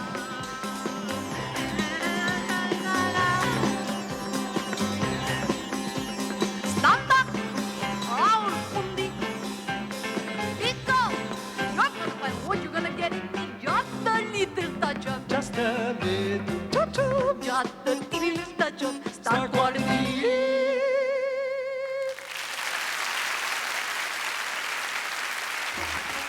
Watch for Indira when it comes to your area. July 17th, Toledo Sports Center. July 18th, Pickle Bills, Cleveland, Ohio. July 19th, Marty Allen's Town and Country Dinner Theater. July 20th, Dundee Nero's, Montebello, California. July 21st, Klondike Days, Edmonton, Alberta. July 22nd, Laugh Newport Beach. July 23rd, in North Hills, Allison Park, Johnny Garneau Smorgasbord Theater featuring Don Brockett and Barbara Mazziati. July 24th, The Sizzler, Santa Fe, New Mexico. July 25th, 2 p.m. matinee performance, Queen Mary, Long Beach, California. July 26th, Don and Angie's Deep Ditch Pizza Theater, Glen Ellen, Illinois. And on July 27th, a special midnight performance at Lincoln Center, New York.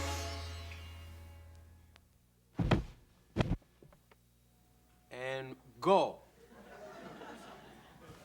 What? Come on.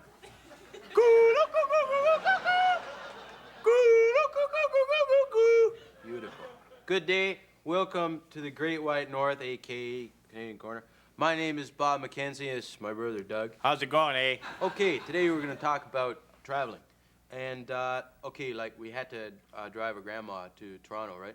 Okay, so like we were on the highway and we stopped on the way back, right? So like we had breakfast, right? So we ordered like bacon eggs. We say, we'll give some back bacon. They say, sorry, all we got's like side bacon, right? So he says to her, well, if you've only got side bacon, then give us side bacon and side eggs.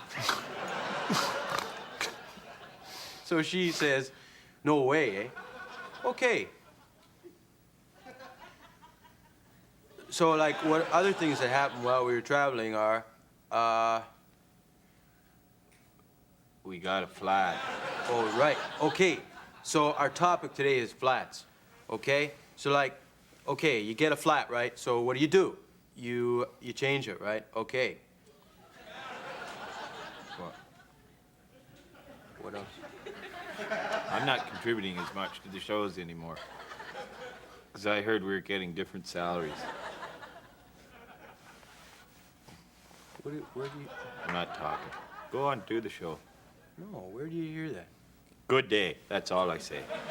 Good day, eh? Oh, we're out of time. That's the show for today. So good day. Where did you hear that? I heard it. Well, how much are you making? I'm not telling. Come on. It's too embarrassing. I'll pull your toque right off your head. Don't. How much? Don't, eh? Take it off. I'll take it off. How Okay. much you make?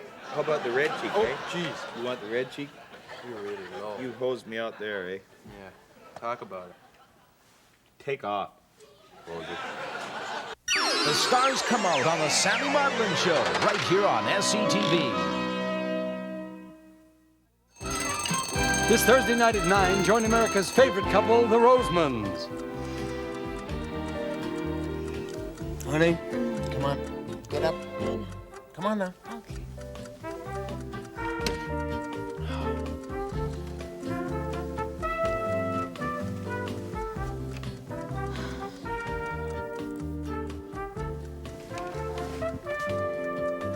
Is it 7 o'clock already?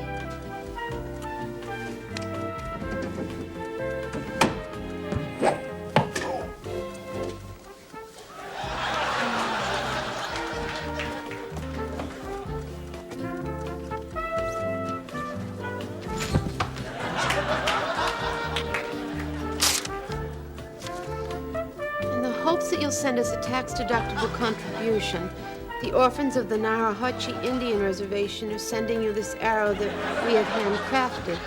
Have a nice day. Oh, nice. Ken, where'd you put the checkbook? Ken? Where'd I put that checkbook? The Rosemans, this Thursday night on SCTV. Yuri Rusmanovich, the 400-pound Russian Olympic weightlifting champion, amazed the world last year by deadlifting 850 pounds.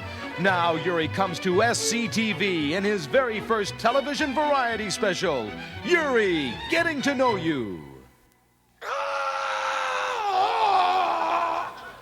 Getting to know you, getting to know all about you. Getting to like you, getting to hope you like me. With Yuri's special guest, Dolly Parton. I bet you take plenty steroids. You look like you got stereo steroids. Special guest, Fred Astaire. Putting on the puppets. Hey, Fred! And a guest appearance by Yuri's friend, Rodney Dangerfield. No, I don't have any luck with women at all, you know? No, my wife, she's no bargain either. Last week she told me to take out the garbage. She's always trying to fix me up with dates, you know? I don't know, you know? Oh. I tell you, Mr. Dangerfield, you are beautiful man. I don't even get no respect from a big fat Russian communist, you know? Big fat communist. We'll be right back with more respect after this. He's great. I love him. Yuri, ladies and gentlemen. Respect. Yuri, yeah. No respect. Now I will be American faith healer. Heal. There'll be lots of that special Yuri Rusmanovich humor. Because of all. So for a fun-filled hour of music, comedy, and weightlifting, join Yuri and all his friends on Yuri, Getting to Know You.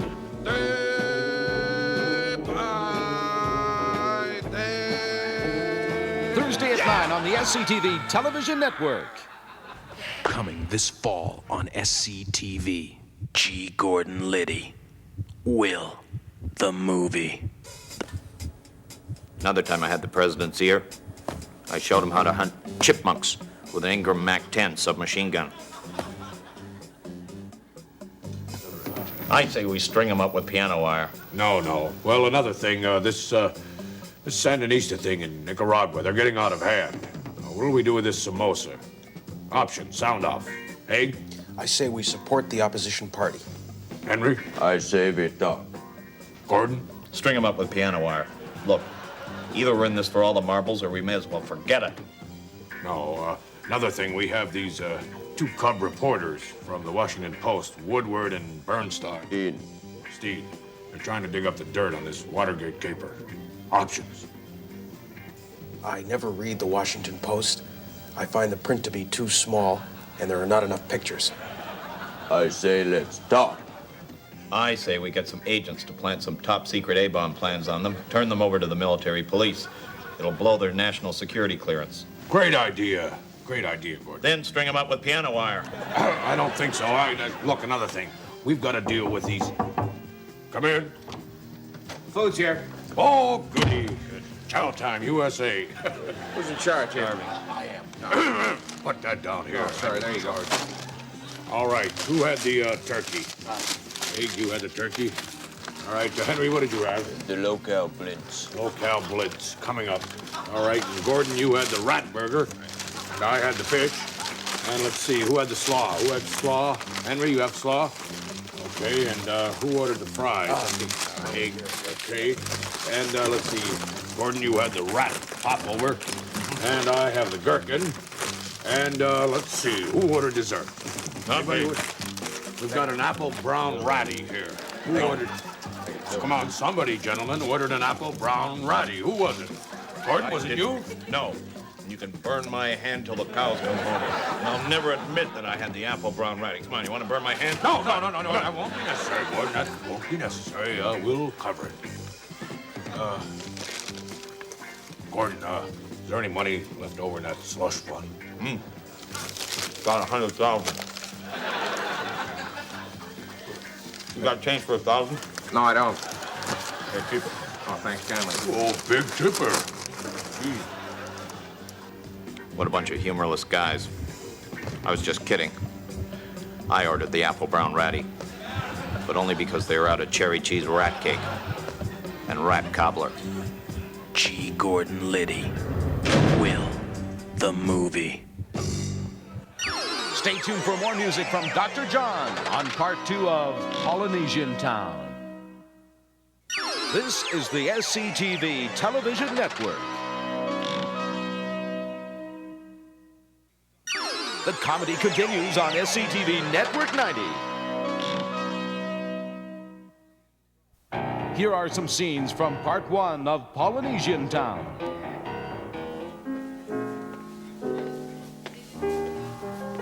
Now look, Dr. John, surely as a physician you must realize those people came here to hear Polynesian songs. Man, the only reason I took this gig is I owe Vic Hedges, man, for saving my life back in the 70s. You saved your life, too? Look at that dame over there. You ever see such a haunting mug? I want you to take care of these gems. Gems? Gems. It's the ribs. What's wrong with the ribs? The ribs went bad. We gotta warn Dr. John.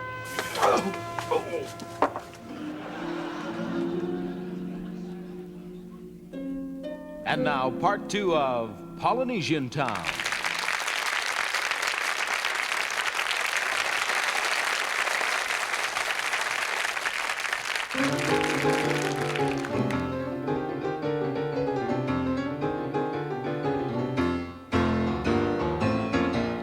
Such a night, such a night, sweet confusion under the moonlight. Such a night is such a night. Got to steal away, yeah. The time seemed right. Baby, you're your eyes met mine at a glance. You let me know this was my chance. You came here with my best friend Jim. Here I am just trying to steal you away from him. If I don't do it, somebody else will. If I don't do it, somebody else will. If I don't do it, somebody else will. If I don't do it, somebody sure will. And it's such a night, such a night. Sweet confusion, the time seemed right. Such a night, such a night. Got to steal away, yeah. Yeah, and then a dark side. And baby, I couldn't believe my ears. My heart just skipped a beat. Told me we could slip away, yeah, yeah. Down the dark end of the street. You came here with my best friend Jim. Here I am just trying to steal you away from him. If I don't do it, somebody else will. If I don't do it, somebody else will. If I don't do it, somebody else will. If I don't do it, somebody else will. And it's such a night, such a night.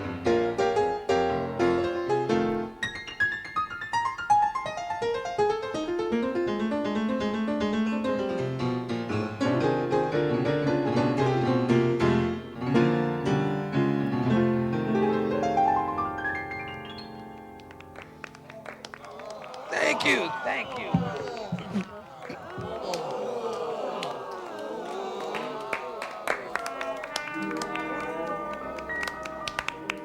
I have an announcement to make. There's some bad ribs going around. Oh, nobody eat these ribs. Hey, he's got my gems. Hey, Vic, what are you doing? Don't worry, I'll take care of him.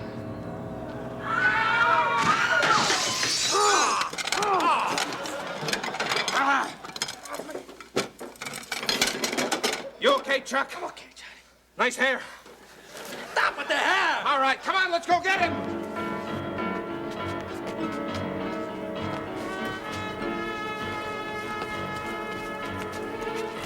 Where'd he go?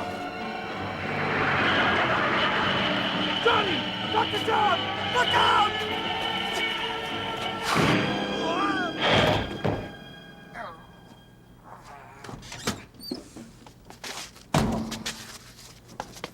Vic! Vic! Oh, Johnny. It's me, Johnny. Dr. John, I'm sorry. I'm sorry. Your gems, Dr. John. Keep him, Vic. Can I have them? Sure, John. Thanks. I won't need them where I'm going. Oh, Johnny, kind of ironic, isn't it? How's that? Well, me being hit by a rib truck. I don't get it.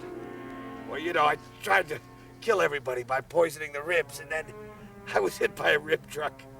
What's the point? Look! That's a rib truck, isn't it? Yeah? I tried to kill everybody by poisoning them with ribs. Yeah? And it hit me. So? The irony, man, the irony.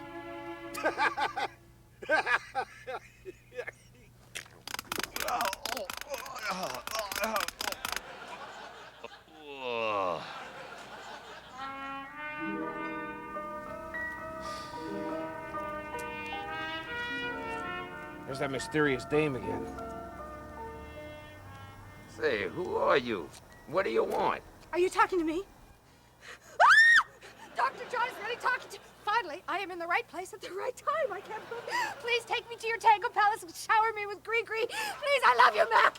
Me minus you equals loneliness. Will someone please have this woman put to sleep? Chuck, come on. Please, no. No, I'm the Funkadilla, baby, the thriller from Manila. We conquered! What a day. I lost my business. I lost my best friend. And I lost my pants. Forget it, LaRue. This is Polynesian town.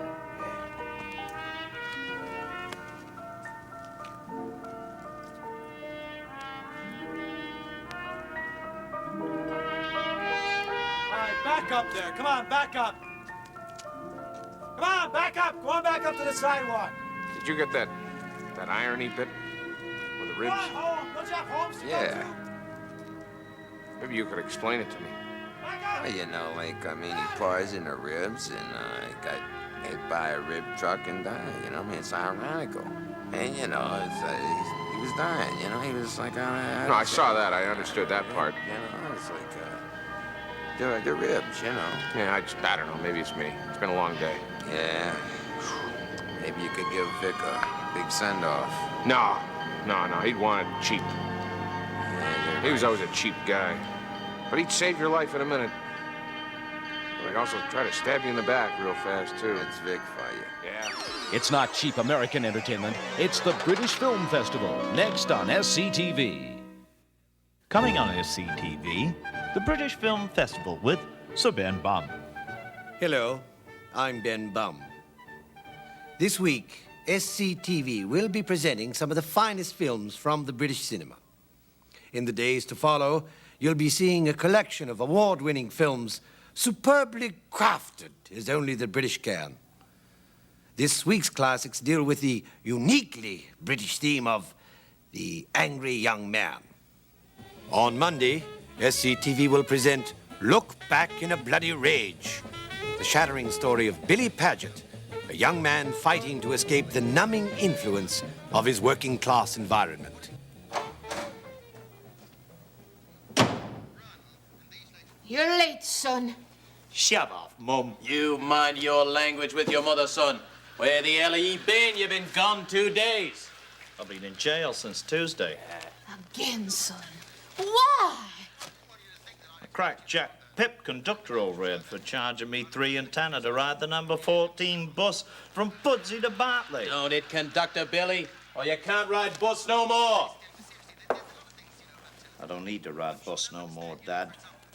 I got me a Vauxhall Cresta here for 20 quid. 20 quid. That's right, Dad, 20 quid.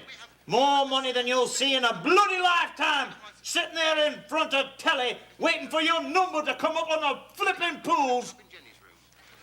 Leave my bum alone. That's not your bomb, that's my bomb. You didn't put a bun in Maggie's oven, did you, son? I know what you want. You want me to marry her, don't you? You'd bloody like that, wouldn't you? You'd have me and her move in upstairs nice and close to you and the old hag, so you'd have us under your thumbs. Well, that does it! I'm bloody leaving! What's up with her, Billy? I don't know, but he did not look back at us in a bloody rage, did he?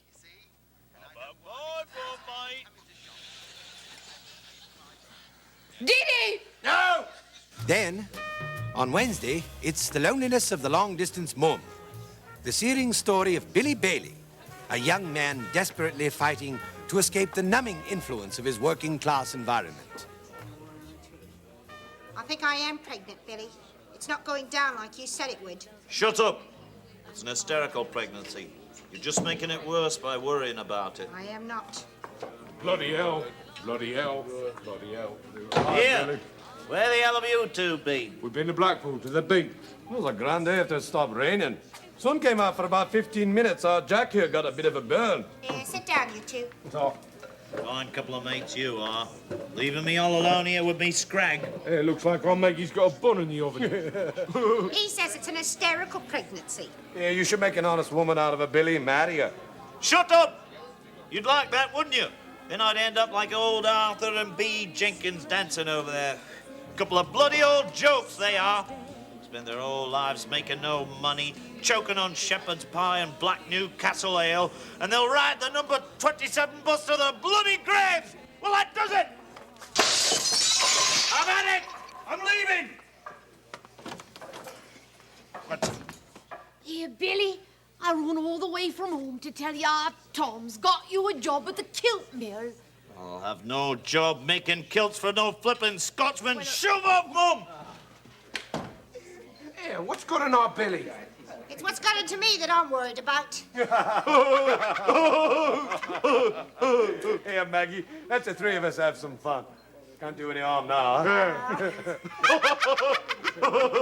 And on Friday, we present Clockwork Leatherheads. They've had me here 3 days or 3 years, I don't know which.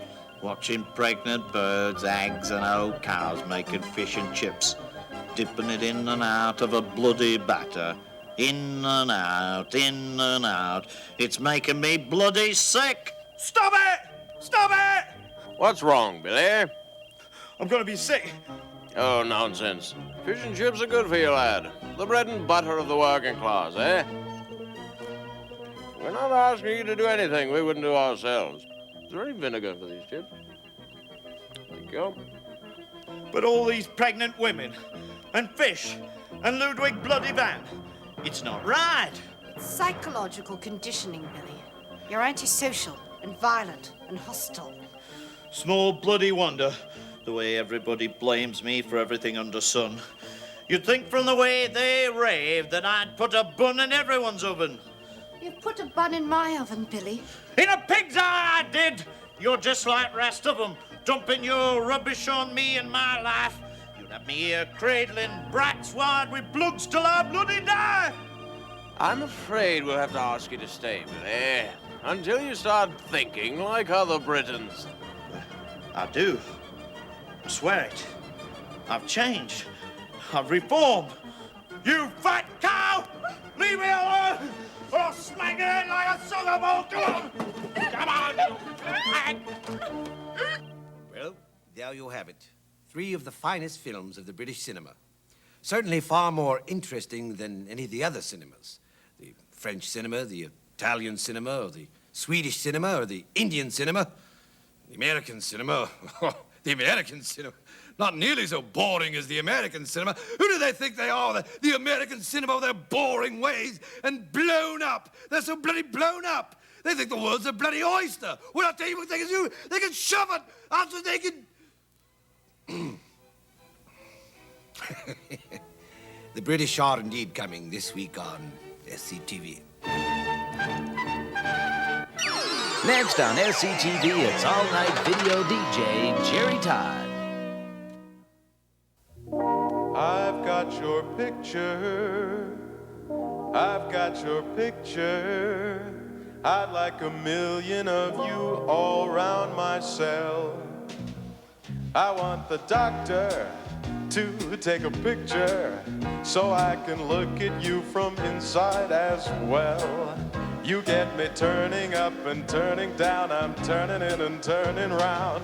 Turning Japanese, turning Japanese. I really think so. Turning Japanese, turning Japanese. I really think so. Turning Japanese, turning Japanese. I really think so. Turning Japanese, turning Japanese, completely Japanese.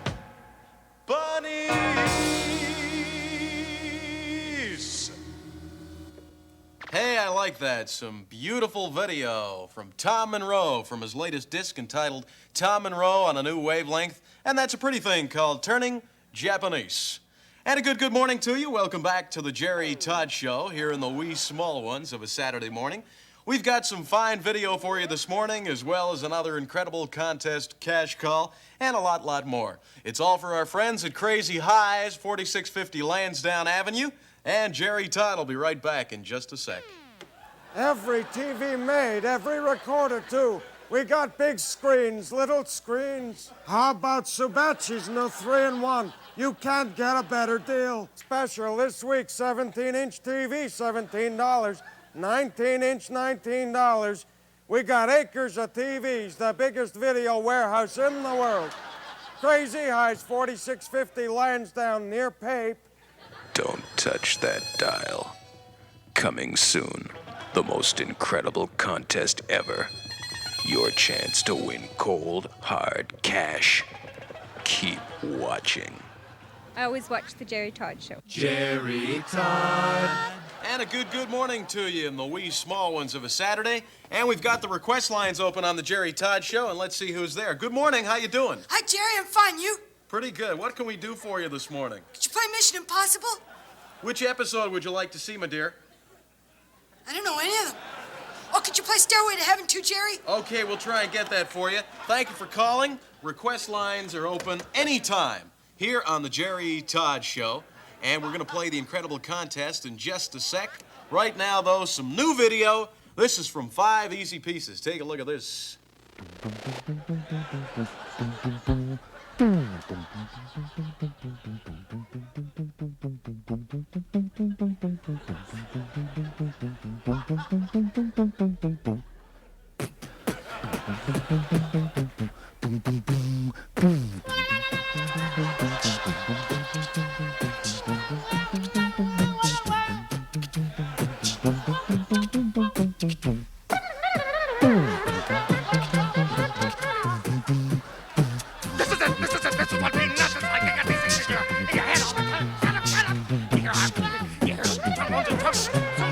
I'm gonna go away to a place where I'll be with my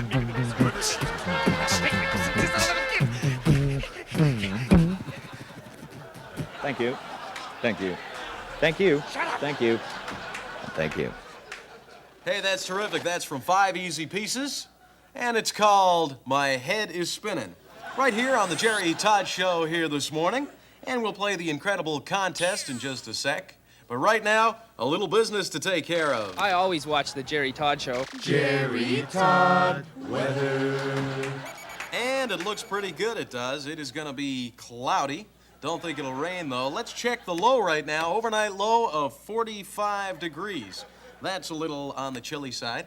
Checking the high, going to get up to 63 degrees. That's a little warmer. And right now, on the Jerry Todd Show, let's just, that's a little better. On the Jerry Todd Show, time to check the satellite picture for crazy highs. Jerry, we're looking pretty good up here. We got a good picture up here now. Earlier on, we had some transmission. Whoa, gee, there's that camera there up here is a little weightlessness. Anyway, we got a good picture going up here now. We had some earlier problems, transmission problems. So we're looking good now, Jerry, and it's a good picture. And there's a picture of Buzz shaving. And he's really been shaving a lot up here. And, anyway, just want to say hi to the folks at home. We'll be back in about 3 months. And that's a satellite picture for crazy highs, 4650 Lansdowne. That's a good picture. They're using a Hyman Earth receiver dish, only $39.95. Gets everything, free TV, pay TV, weatherproof. Bring in your old VCRs on Monday. The first 10 get free 16-foot screens. That's Crazy Highs, 4650 Lansdowne near Pape. The Jerry Todd Show. Okay, here we go. Time to make our next incredible contest cash call. And here's hoping that we have a winner this hour. We're calling at random someone in the local area here on the Jerry Todd Show. And we'll see who we've got on the video phone. Hello. You're on the Jerry Todd Show. Hello. Who is it? This is Jerry Todd. Can you tell us how much money is in the incredible contest jackpot this hour? What? How much money in the incredible contest jackpot this hour? You can win it all if you know the correct figure. Do I get it? If I win it all? You win it all if you can guess. I was sleeping. I'm sweating. I must have a fever. $2,029. I'm sorry, you are wrong. Please. And we will make another call. Next hour, we'll add $10 to the jackpot. Meantime, right now on the Jerry Todd Show, a little more video and another track from Tom Monroe's On a New Wavelength video disc. And this is called To Do Do Do. Don't think me unkind. Words are hard to find. When the eloquence escapes me, that logic ties me up and takes me. Do-do-do-do, da-da-da, it's all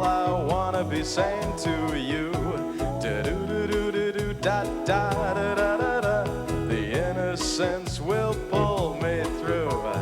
Do-do-do-do-do, da-da-da-da-da-da. It's all I gotta be saying to you. Do-do-do-do-do, da-da-da-da-da-da. The meaningless and all that's true. SCTV is on TV again.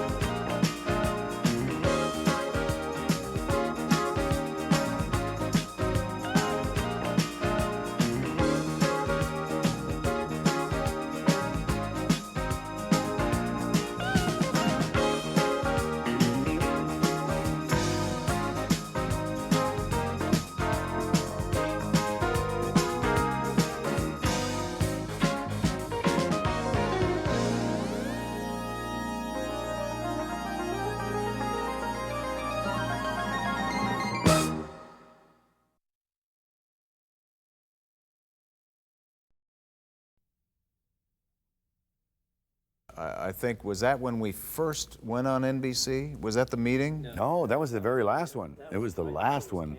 Oh, right before it was canceled, they were talking. Oh, they were talking about other show. Again, my memory is not good, but a suggestion came up from one of the executives about a show, doing a show, another version of SCTV, wasn't it? Yeah, yeah. Where instead of doing the character of Bobby Bittman, you could do the same character, but call him Bittman's nephew, Barry Bittman or something. And we just sat kind of listening to these suggestions coming out, and I said, Mike, I don't think so. It's a little too sad. I think you were a little bit more emphatic than that. The curve of the meeting went, how about this? But it was Brandon Tartikoff, too.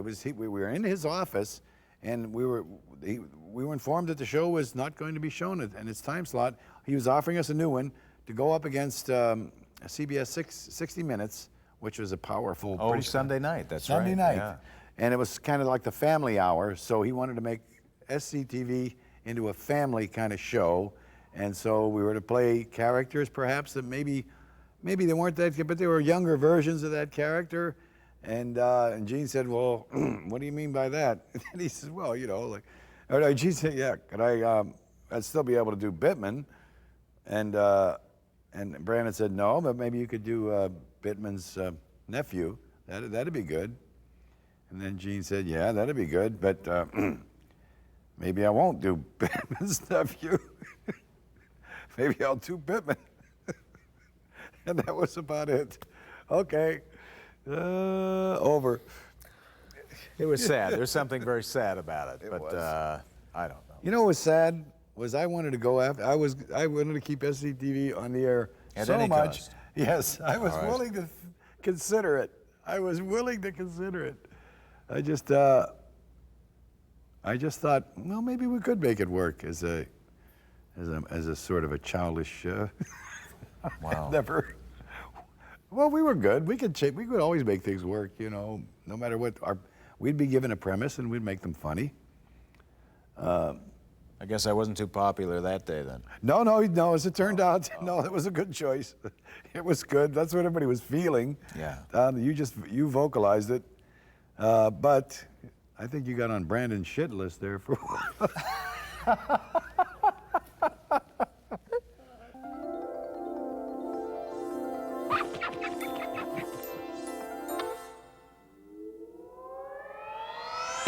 SCTV now begins its programming day.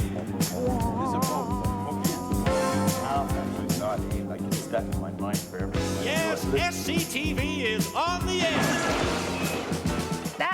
That particular cycle's opening, where they show each of us doing characters and then us as ourselves. Oh, so sad. All of us try to look good. Because desperately trying to be. Hi, I can look pretty. Yeah. I'm not always funny, but not really confident in trying to be attractive. Is this on?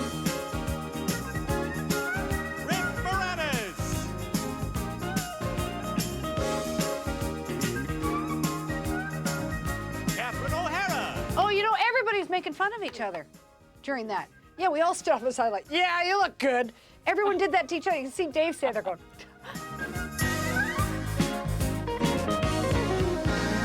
This is 1970 something, and we don't look like we did. Okay. I tell you one thing we can't do, which I'm doing right now through this whole thing. What?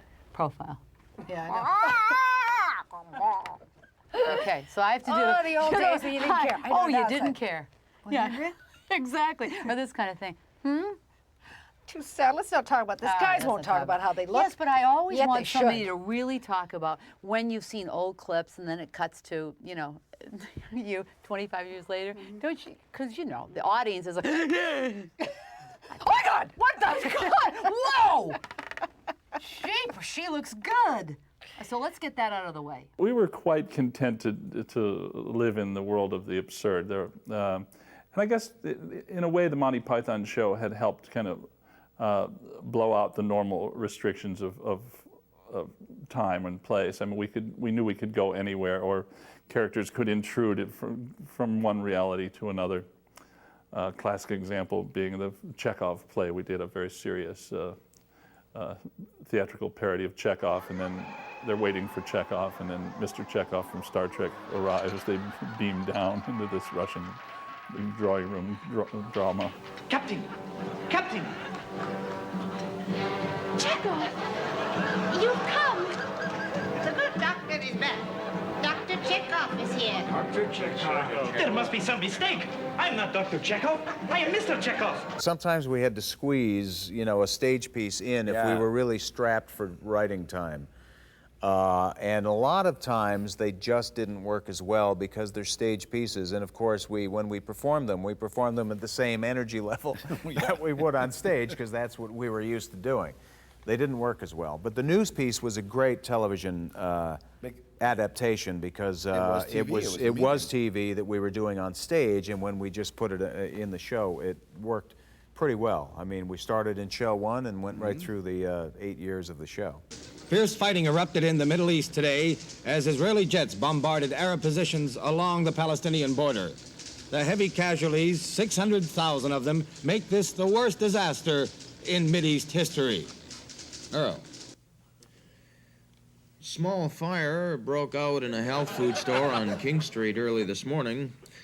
It was quickly doused by passing pedestrians and was under control by the time fire officials arrived. Damage was estimated at $45. There were no injuries. Floyd? No injuries on that, huh? No. There were other characters, too, that started on stage. Dave did Lin Yi Tang. Edith Prickly started as a stage character. Dr. Tongue started as a stage character. Yeah. Meanwhile, I'll finish my brandy.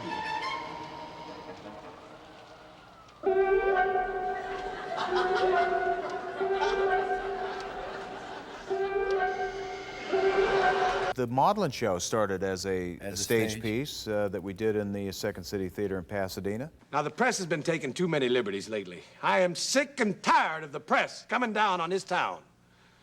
Now, gentlemen, this might be libel, and you can sue me if you want.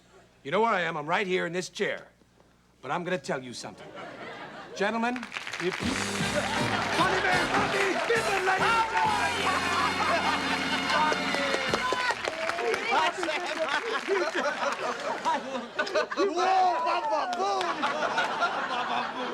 and Sister, do you mind, please? It's been a while. I haven't been on this show in so long. Of my work, I talk about Mo Green. You know, I created a sleazy accountant character for the first show. I played Johnny LaRue's personal accountant, who was also the SCTV bookkeeper, I guess. And I created him for a piece.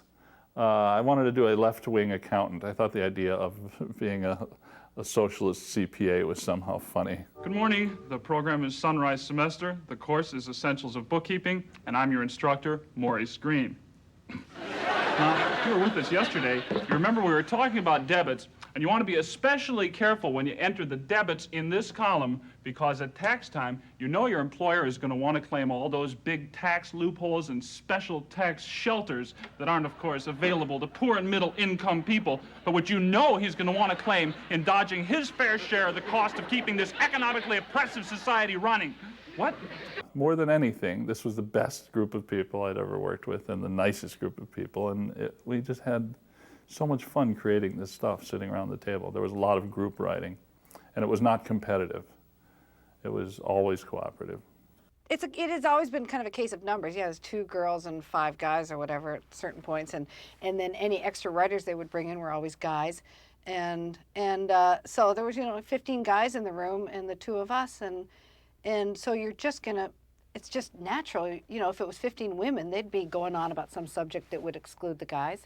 It just would happen. So that happened a lot where, they'd get into this guys thing, and Andrea and I'd be like, and then a woman could walk in, and then the mother could walk in, then the girlfriend could walk in, So in brainstorming, it was just you get overpowered that way, and the very simple, good old-fashioned male chauvinism that dictated that we would not be paid as writers when the show started, and the guys were, and yet we all came from Second City where we all wrote all our material.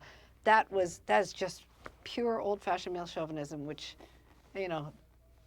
I have to doesn't say, exist to that degree, though it still it exists, doesn't of course. today. And Catherine really was much more invested in that because you wrote much more. And You wrote a lot, Andrea. You created a lot of characters, and you should have been paid for it. I'm talking about this a lot today. The whole money thing. I'm getting back in the old frustrated feeling of SCTV, and I'm not getting. The girls aren't getting anything. Now let's start the game. The first question worth 20 points, and the subject is authors. Margaret Meehan, Parkdale. Henry Miller. I'm sorry, Margaret. Let me please finish the question first, all right? What famous... Margaret Meehan, Parkdale. Victor Hugo. Oh, I'm sorry, Margaret. If you just let me finish the question first, see how it works. Okay. What famous humorist... Margaret Meehan, Parkdale. Jerry Lewis. Margaret, I'll have to ask you to please let me finish the question before answering, because that answer was extremely wrong. I could take care of myself and work with people here and there, but I liked writing on my own. And I felt like I had a lot of support from Dick and from Paul and anybody else I could suck up to. Hey, what can I... Here, boy. Come on. Anything I could bribe anybody with. Is this what you came here to see? You didn't come to see me because you like licking stockings, did you? Geez, wait a minute. All right. I'm taking my own head and screwing it on right, and no guy's gonna tell me that it ain't. I'm making a break for it, gonna lie egg for it, just for the sake of it. Watch out, world. I'm taking my own head and screwing it on right, and no guy's gonna tell me that it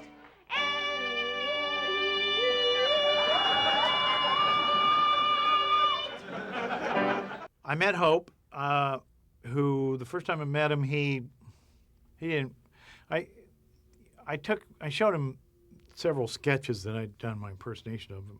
I kind of tracked him down like Simon Wiesenthal and forced him to look at my impersonations of him. And he liked the backstage in China, where Bob had actually done a monologue in China, and it was sort of like, fitting that we did this, and he thought that was funny, and the rest, the conceptual stuff with Woody Allen was just, he didn't care for that at all. Tell him we can get Uncle Ben over here to teach him how to make rice and dinner. Yeah, we can get Uncle Ben over here to teach... What is that? What? Oh, yeah, get Uncle Ben over here to teach you how to make wild rice wine in a minute. 哦，佢話叫阿 Uncle Ben 嚟呢度教你哋整嘢，咪就1分鐘就教曉你哋點整啦。Who's Uncle Ben? Who's Uncle Ben? Okay. Oh, got a pass on that. That struck out again. Okay. I remember one day I got a call when I was doing Grace Under Fire, this would be 94 or 5, something like that, and from Ward Grant, who's Hope's publicist. And he said, Dave, Bob wants you to come over to the house. And it was in Toluca Lake. It was real close to where I was taping. So I said, yeah, okay, I'll come right over. So I went over, and I went upstairs, and Hope was sitting at his outside his bedroom in his He had like a makeup mirror thing there with the lights around it. And Ward walked me up, and I said, "Hi, Bob." And he turned and looked, and he said, "Oh, hi, Dave. What are you doing here?" And I said, "Well, Ward said that you wanted me to come over." And Bob looks at me and goes, "Yeah? Well, what do you want?" And so you don't get into it with a 90-year-old man. Well, he said that you wanted me to come. You don't do that. So I just thought, well, I'm going to change the subject. And I just said, well, I said, what I want to see the picture you have of Patton pissing in the Rhine. And he said, oh, you heard about that? Come here. And it was just like, I got him right off, what am I doing here, onto this picture. And he takes me to this kind of hall of pictures that he had outside his bedroom. And there's a picture of Patton pissing in the Rhine. He said, he told Hitler that he would cut a swath through his Europe and piss in his Rhine. And I got a picture of him doing it, facing camera. Isn't that wild? And it was like, and then he said, this is Neil Armstrong. He did my special right after he got back from the moon. It was 2 years, pretty roughly, 76, 77, we wrote and shot 26 shows. And that was the end of my active involvement on the show. I came back, I didn't come back the next year. I brought them all to LA the next year, and I kind of ran the table again, and we wrote 16 shows in 7 weeks, I think, in LA. We had an audience, a sizable audience for that season. Our second year, that dropped. He couldn't sell the show to nearly as many people, but enough to keep it on the air. We went to fewer stations. That was the second season. Then, time for the third season, that was it. There was not enough, couldn't sell it enough to make it profitable, so no more syndication. That's what happened, you remember? I don't remember, but you're clarifying this for me, which is great. So then the show went down. Your foot was out the door anyway. No, it wasn't out the door. What do you? It wasn't out the door. Going down to LA, you had a series, you got a pilot or something? No. Don't you remember that? That pilot you got? Well, that wasn't the show. The show was finished. And you were living down in the valley. You were living right there, right by it was Coldwater Canyon, that nice little section. Well, you had a nice little. It was a nice place. Whatever. I don't know what the point is. The point is, I enjoyed my house. I don't know whether they're interested in. I could tell you what it was. We had a pool. We had a lovely chap who was living in the guest house. I don't think you really care about that, but the point is that the show went down. The show went down good. Between second season and third season, no one wanted the show, which makes you feel good. This thing that I love, this thing that I think is so good, no one likes it. Global Television had finally decided that they didn't want to go forward. There was a change of ownership going on. They didn't want to invest any further in the program. We were like totally misplaced to our market, you know. I mean, we should have been on the educational channel, PBS. We should have been on that. We would have been closer to getting to our audience, I think, than we were syndicated in 50 markets. And then there was a gentleman out in Edmonton by the name of Dr. Charles Allard, who was a surgeon by day and broadcaster by night. He's actually built a huge empire eventually. I mean, he started his broadcasting career in his early 50s, and eventually when he died in, I think he was about 73, when he was about 73, about 5 years ago, he amassed a fortune of $500 million.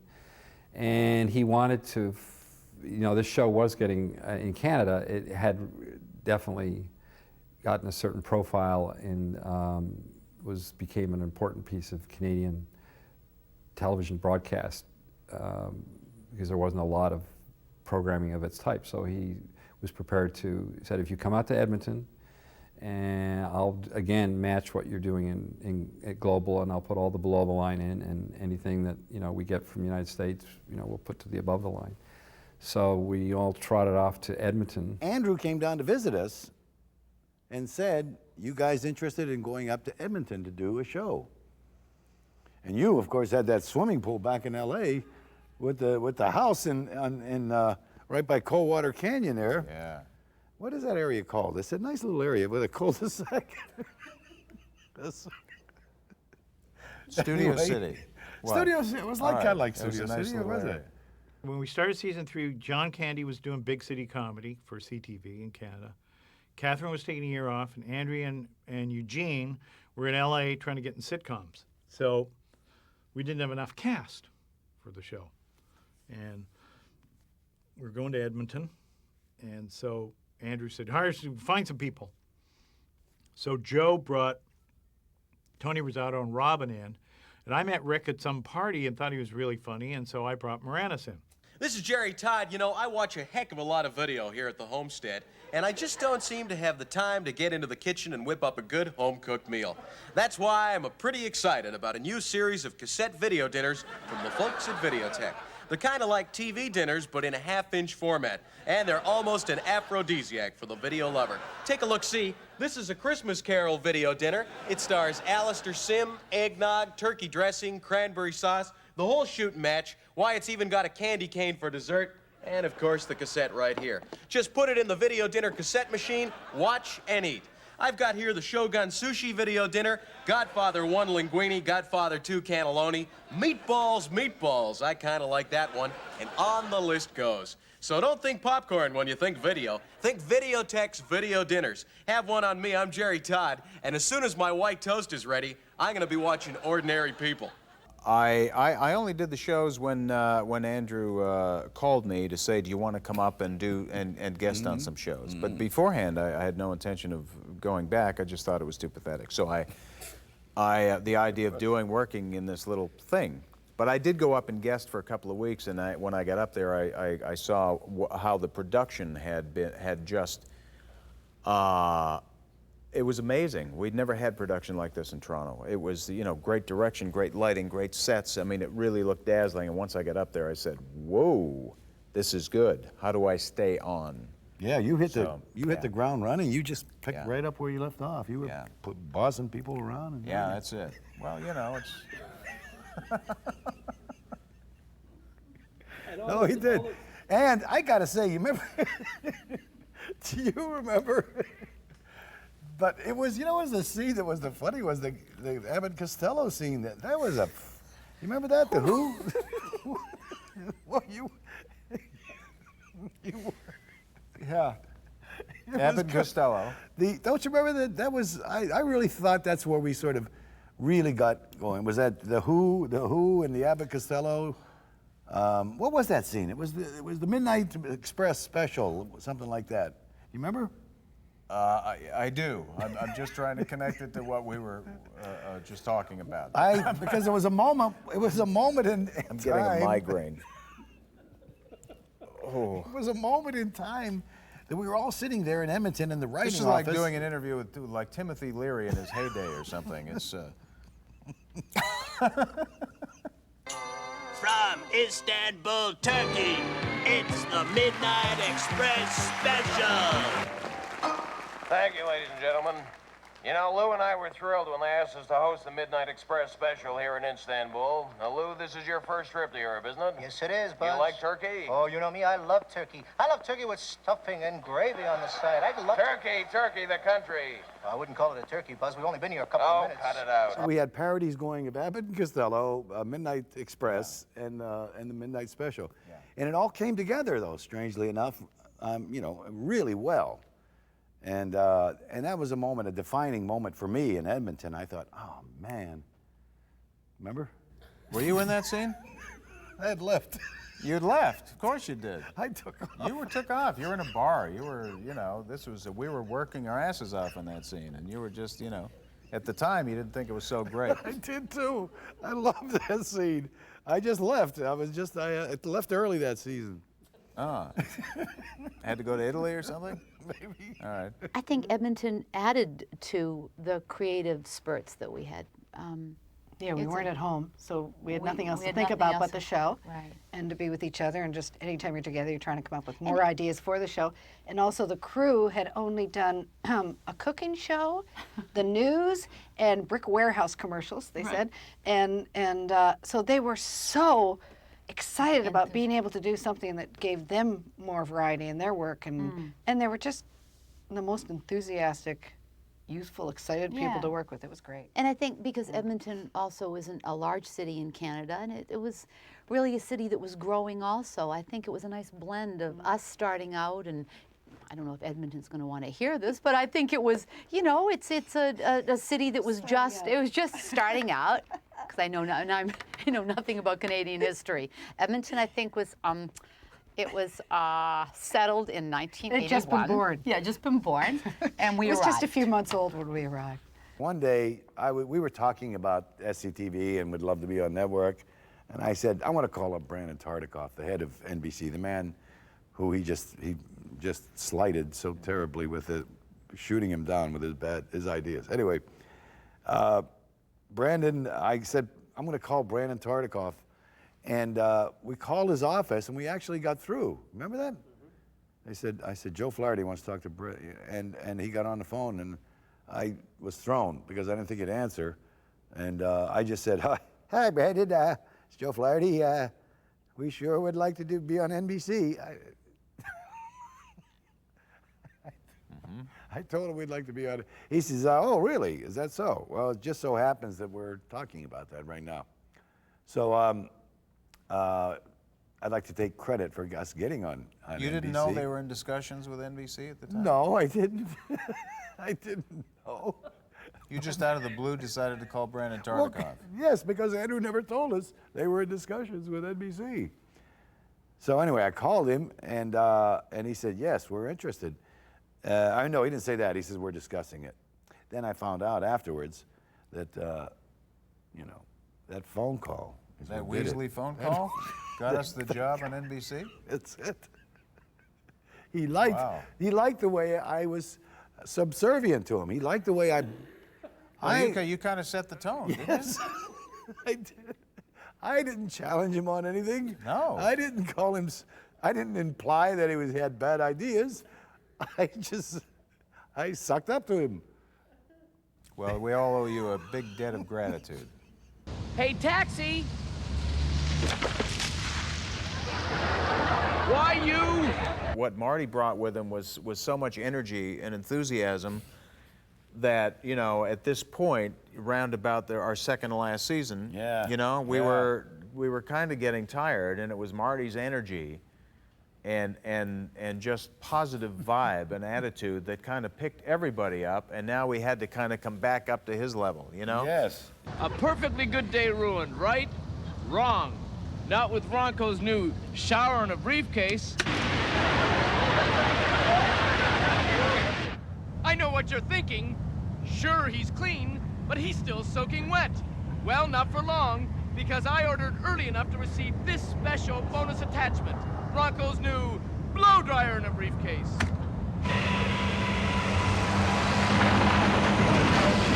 Look over at Marty and raring to go, just raring to go. Next scene, what's the next one? Come on, let's get. What are we doing? A Jackie Rogers? Well, Jr.? but at a certain point, we started to despise the energy. Well, we actually. did. We started, and we'd sabotage. Enough's enough, I think, was the key. You can't be that zippy at 7 a.m. You know what I just realized watching these shows in the last few weeks to do some homework, that what really, for years, people have always compared SCTV with Saturday Night Live, at least to me.